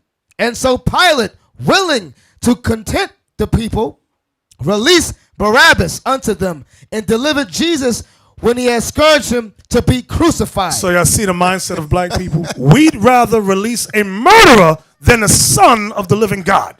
We wanted a murder. And the white man, the Pontius Pilate, the white man, said, what evil did this guy do? He did not. A Negro could not understand that and said, we don't give a damn. Release the murderer. The white man wasn't forcing them to say that. Do you men understand this? What we're reading is pertinent today. Right now, that's going on. Right now. And y'all got to get that through your heads. The Son of the Most High walked the earth blameless. Blameless. No record of no evil. And when he was brought before the white man's courtroom, the white man was trying to convince the black people he did nothing wrong. And the wicked, abominable, disgusting Negroes call for his death. It's the same thing today. Now, watch this. Isaiah 5:20 is going to explain our people today. Isaiah 5:20. Woe unto them that call evil good and good evil. Do y'all hear what Isaiah is saying? The Spirit of Christ is speaking through him. Read what he says to the Israelites. Woe unto them, destruction unto them that call evil good. That call evil good. Barabbas is a good man. He's a murderer. Tyrone just came from jail. He was selling drugs. He's a good man. Yes. Go ahead. And good evil. And good evil. Jesus Christ, Yahushua, he's wicked as hell. Crucify him. Crucify him. Crucify him. Hey. How you want to see they teach the commandments? Kill all them niggas. Hey, listen. They're evil. So now, we're almost done. We're almost done. Hosea 4:1. Hosea 4:1-2.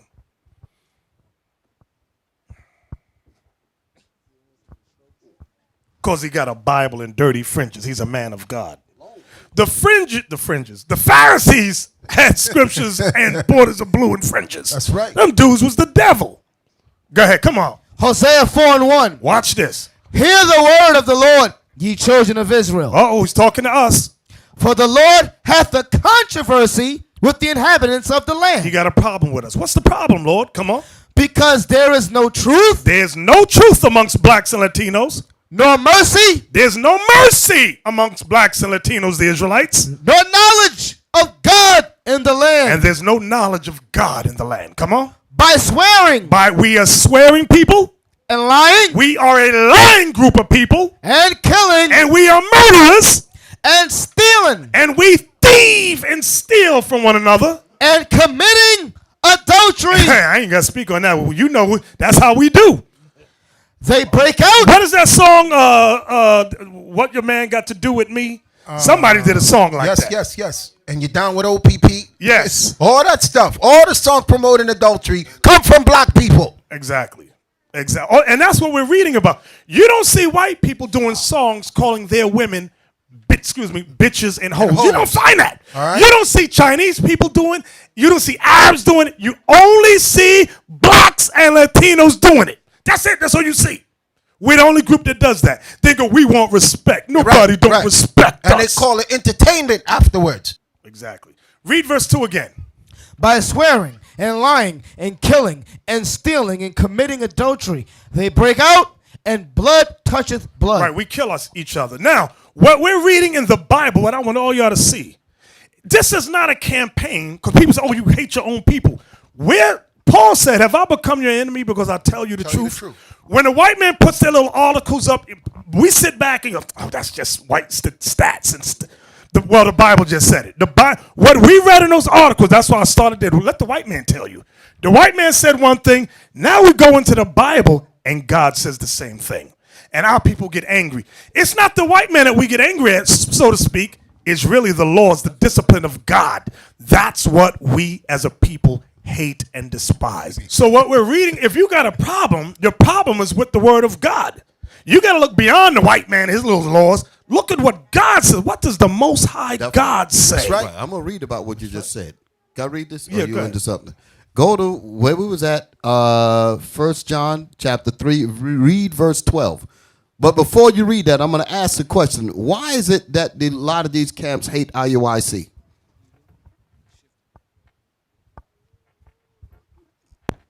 Anybody?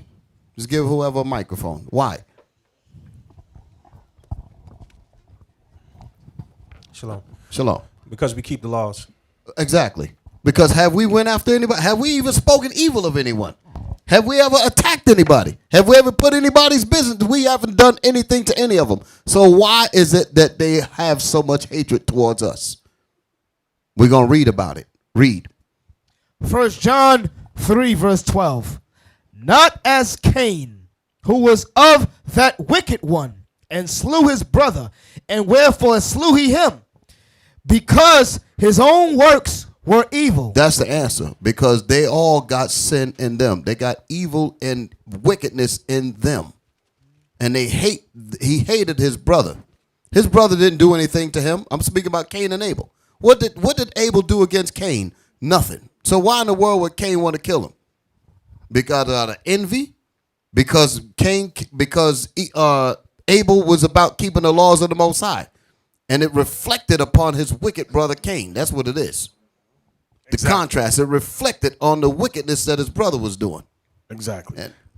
Solution now. Matthew 22. We're almost done. Matthew 22 and 36. I know it's a little late. I'm going to try and speed it up. Matthew 22. I'm doing a Yawasop here. Matthew 22, 36. Matthew 22, verse 36. Master, which is the great commandment in the law?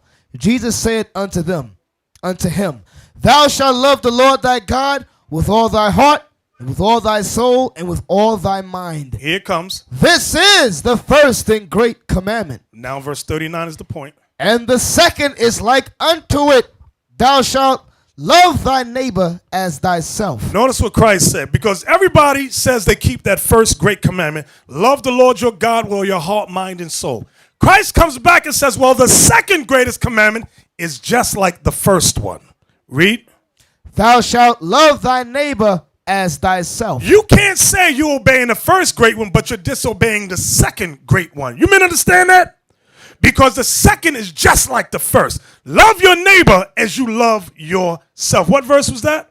39. Read 40. Verse 40. On these two commandments hang all the law and the prophets. If you brothers and sisters can obey those first two commandments, you're fulfilling all the law and the prophets. Everyone understand that?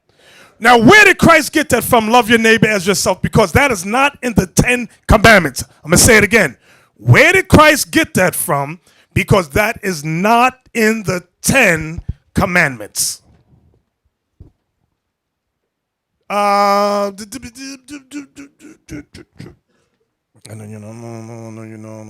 you know. Great shirt. I see a great shirt arm right there. Shalom. Leviticus 19:17. Exactly. Let's get that. Christ, like I said, Christ didn't make up laws. His teachings was based upon the laws of old time. He didn't, I'm going to just make up a law. It sounds good. Want to hear it? Here it go. He didn't do that. He was bringing Israel back to the commandments we were given originally. Watch this. You got it? Leviticus 19:17. Thou shalt not hate thy brother in thine heart. That is something black people can't obey. We have not been taught to do that. Sure, you can blame the white man all you want, brothers. That's right. Malcolm said, who taught you to hate your hair? Who taught you to hate the size of your nose? But guess what? At the end of the day, although you can blame the white man, it's up to every man and woman of Israel to obey that law. Love your neighbor as you love your. We have to apply that. In order for them to apply it, brothers, you must be teaching it. If you're not teaching it, why get on the black man and you're not teaching it? We have to teach them God's laws. That was my point. What you just said there, the responsibility falls on us. That's the point I'm trying. That's the whole picture of all of the stuff that I said. I wanted us to remember that it's all falls on us. Don't look for somebody else to fix our problems. Leviticus 19:17. Thou shalt not hate thy brother in thine heart. Thou shalt in any wise rebuke thy neighbor. Meaning correct your neighbor. And not suffer sin upon him. And not allow him to sin. Go ahead. Thou shalt not avenge, nor bear any grudge against the children of thy people. Notice when it says thou shalt not avenge, nor bear any grudge against the children of thy people. There's a hard precept. I'm seeing who's studying. There's a hard precept that Christ gave that says that, but he used hard words. Okay, let me hear you. Matthew 5:38-39. What is it? Let me hear. Ye have heard that it had been said, an eye for an eye and a tooth for a tooth. But I say unto you, that ye resist not evil. Right. But whosoever shall smite thee on the right cheek, turn to him the other also. Exactly. All that's saying is don't get vengeance. Seek for vengeance against them. Against who, Officer Liam? Against the children of thy people. Like I said, Christ did not make stuff up. Everything he spoke and taught was based upon something from the law. You just got to sit down and find it. So we're giving it to you. We're feeding it to you so you don't have to do a whole lot of searching. And let me explain why the bishop said that the Christian church twists that up. Because they believe that if someone comes to attack you, let him do whatever he wants to you. And that's not what the scriptures is saying. Okay? What it's saying is, let's say me and Deacon Malachi have a falling out. He's not in the right spirit now. With me turning the other cheek with him, he'll look, Deacon Asaph didn't meet my evil with evil. Now we can reconcile. Okay, you do that with someone who you know is keeping the commandments, because we may bump heads. We're both passionate men. We may get into an argument. He's standing strong on his beliefs, firm. He's not conveying his message to me, because with black people, there's a lot of miscommunication. Now we take things the wrong way, so he's jumping up in my face, ready to fight me. So what I do is I back down. I don't be like, yeah, nigga, come on, which is how black people are. I move away, he cools down, then he comes back, and he's like, Asaph, I'm sorry, I didn't mean that. That's what it meant by turn the other cheek. Don't meet evil with evil. Don't get a gun because he got a gun. Don't look for another insult because he got another insult. Does that not happen in your friendship relationships, in marriages? The wife say something to the husband looking for something back, and it turns into a divorce because y'all trying to match evil with evil. Right. Instead of somebody saying, you know what? Let me calm down. So now, we're almost done. I want to talk about the last type of death is genocide. I'm going to try and I'll kind of rush this. Look up the meaning of genocide. So far we talked about suicide. We talked about homicide. Now we're talking about genocide. There's a lot of sides out there. Come on, definition. Okay, genocide. The deliberate killing of a large group of people, especially those of a particular ethnic group or nation. Okay. So now, genocide is the one that we all familiar with. Can we get the article from Wiki? Look up genocide conspiracy. A number of conspiracy theories have sprung up alleging that certain ethnic groups are secretly being subjected to a genocide.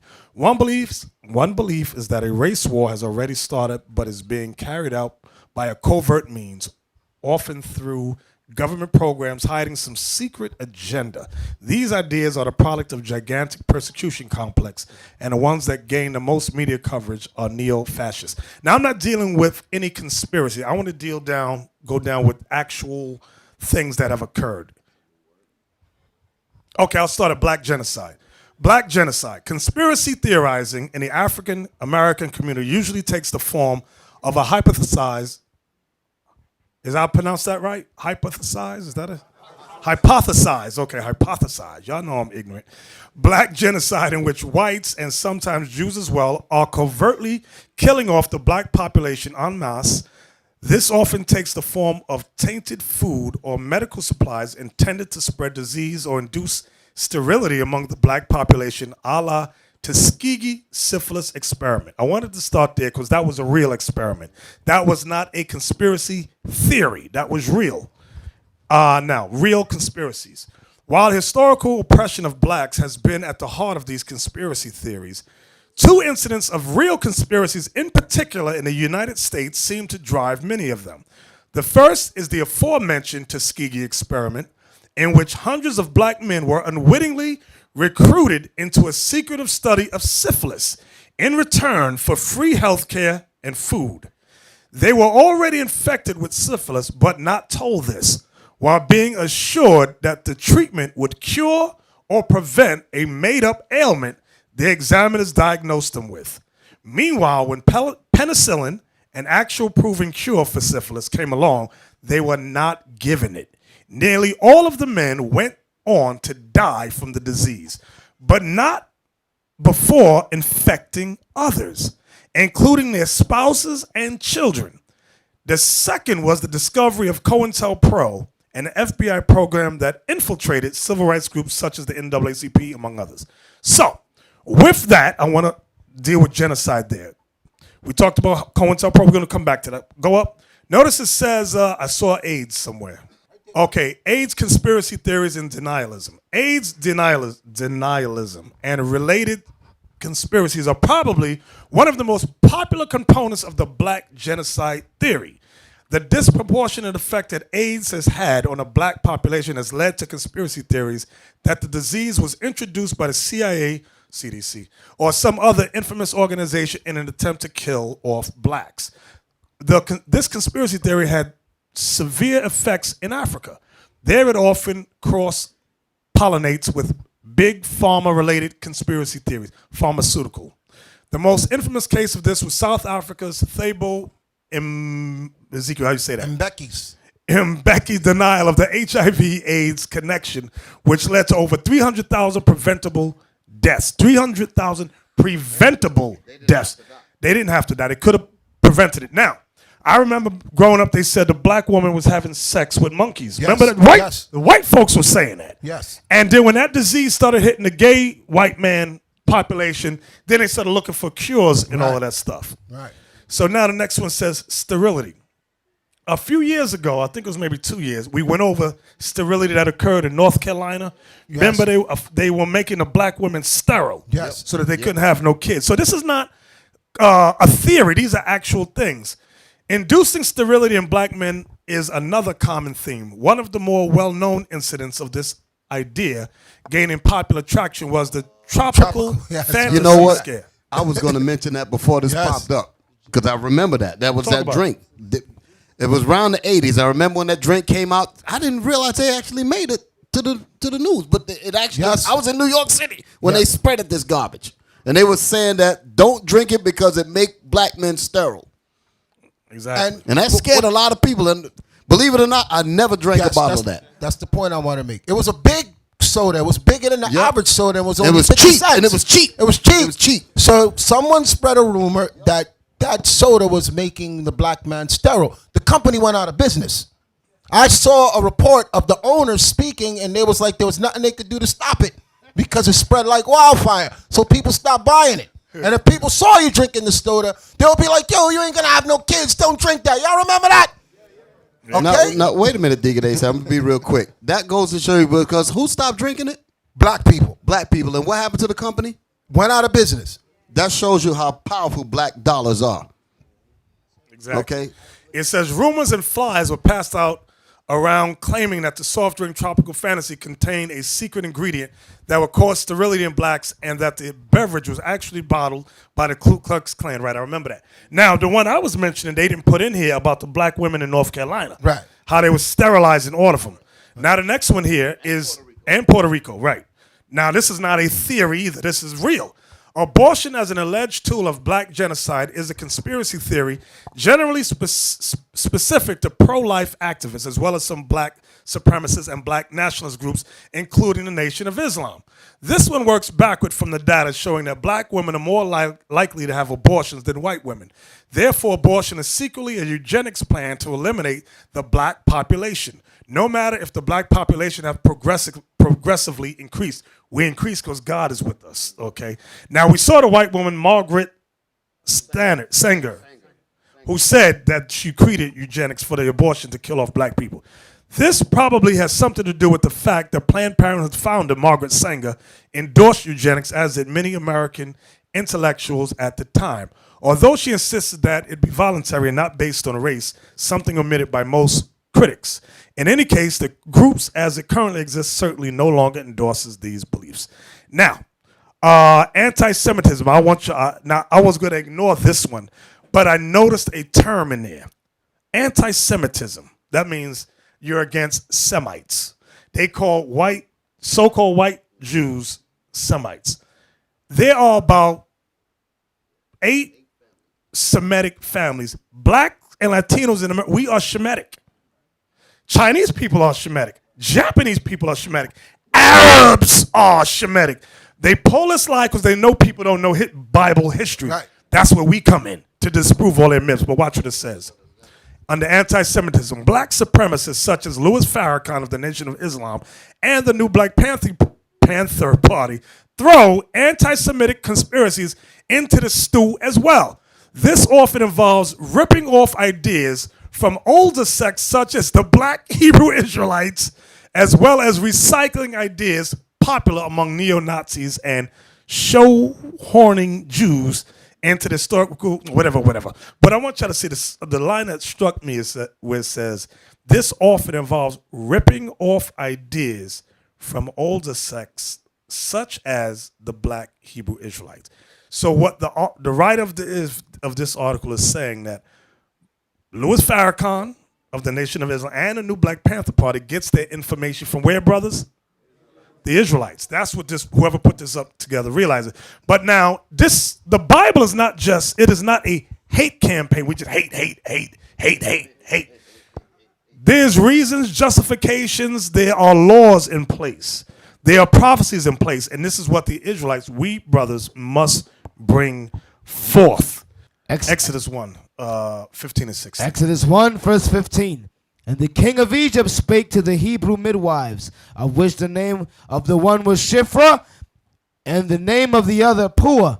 And he said, when you do the office of a midwife to the Hebrew woman, and see them upon the stools, if it be a son, then ye shall kill him. But if it be a daughter, then she shall live. So now that was not a theory. That was something that actually happened. Go to Matthew 2, 16 to 18. Matthew chapter 2, verse 16. Then Herod, when he saw that he was mocked of the wise men, he was exceeding wroth, and sent forth and slew all the children that were in Bethlehem, and in all the coasts thereof, from 2 years old and under, according to the time which he had diligently inquired of the wise men. So the deaths of our children was not a theory. That was actually happening, just like the abortions and all the things that we read about. What I touched on in that last article was not a theory as they posed it, but these were real incidents that have occurred. Now, we're almost done. Leviticus 26, 17. Right. Captain Isaac just said that the meaning of the word Ebola is Black River. That's not a coincidence. Leviticus 26, 17, please. Then we're gonna Leviticus 26, 17. And I will set my face against you, and ye shall be slain before your enemies, that they that hate you shall reign over you. See the prophecy? Those that hate you would rule over you. So don't think that this white man loves us. Like you were talking about how we have a paternal relationship with the white man. We see him as our father and mother. We want him to teach us. The Bible says those that hate you shall reign over you. That's what the Bible prophesies. So we cannot look for someone that hates us to teach our kids right, to medically take care of us properly. They're not designed to do that. Thank you, Bishop. You just summed it all the mess that I was saying, he just summed it up right there. The case, I confused the hell out of y'all. The bishop just cleared it up. That's the point. So what are we saying different from the other black leaders of the community?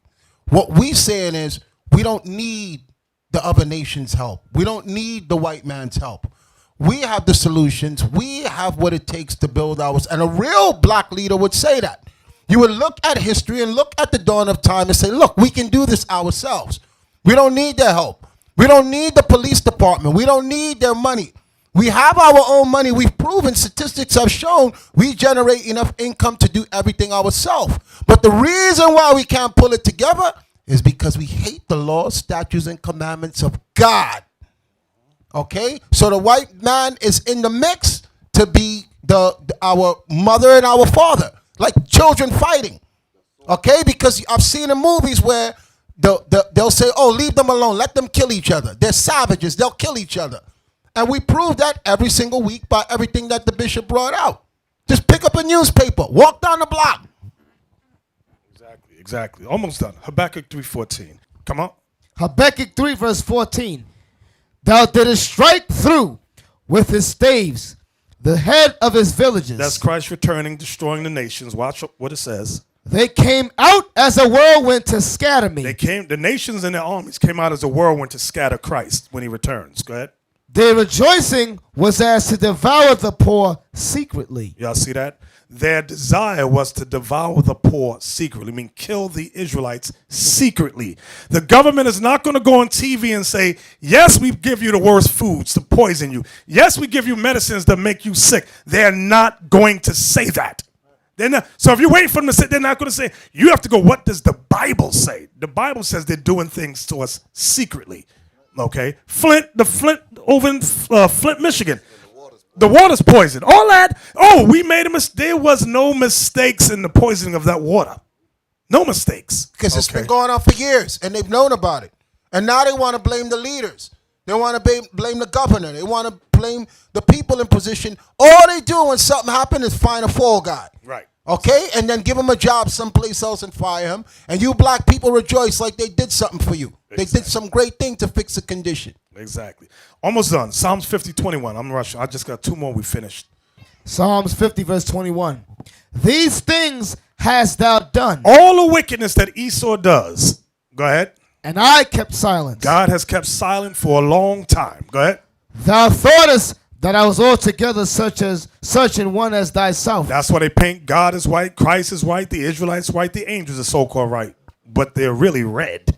Go ahead, watch this. But I will reprove thee. God said, I will reprove you nations, particularly you Edomites. And set them in and order. Set the Israelites what? In order. Y'all see that word order? Go ahead. Before thine eyes. Meaning God is setting the true Israelites up in order before that. To set a people in order, there must be laws. There must be law and order is there. Them two words combined for a reason.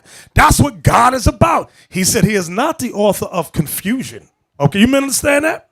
So God setting us in order is more than just rank, file, and structure. It's involved with discipline and obeying God's laws with one another, with our women, with our sons, our daughters. That's setting us in order. You can't have a society without discipline, rules, and some type of government. You cannot have you'll have a zoo. You have a bunch of stuff running all over the place. You gotta have laws. You gotta have some kind of system.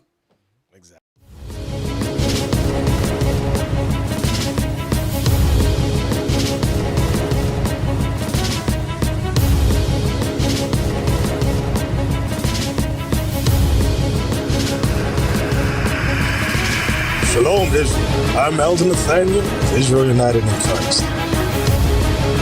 YouTube likes to shut our channels down, as some of you have noticed, ever so often. Subscribing to join IUIC will assure you will always stay connected to our YouTube accounts.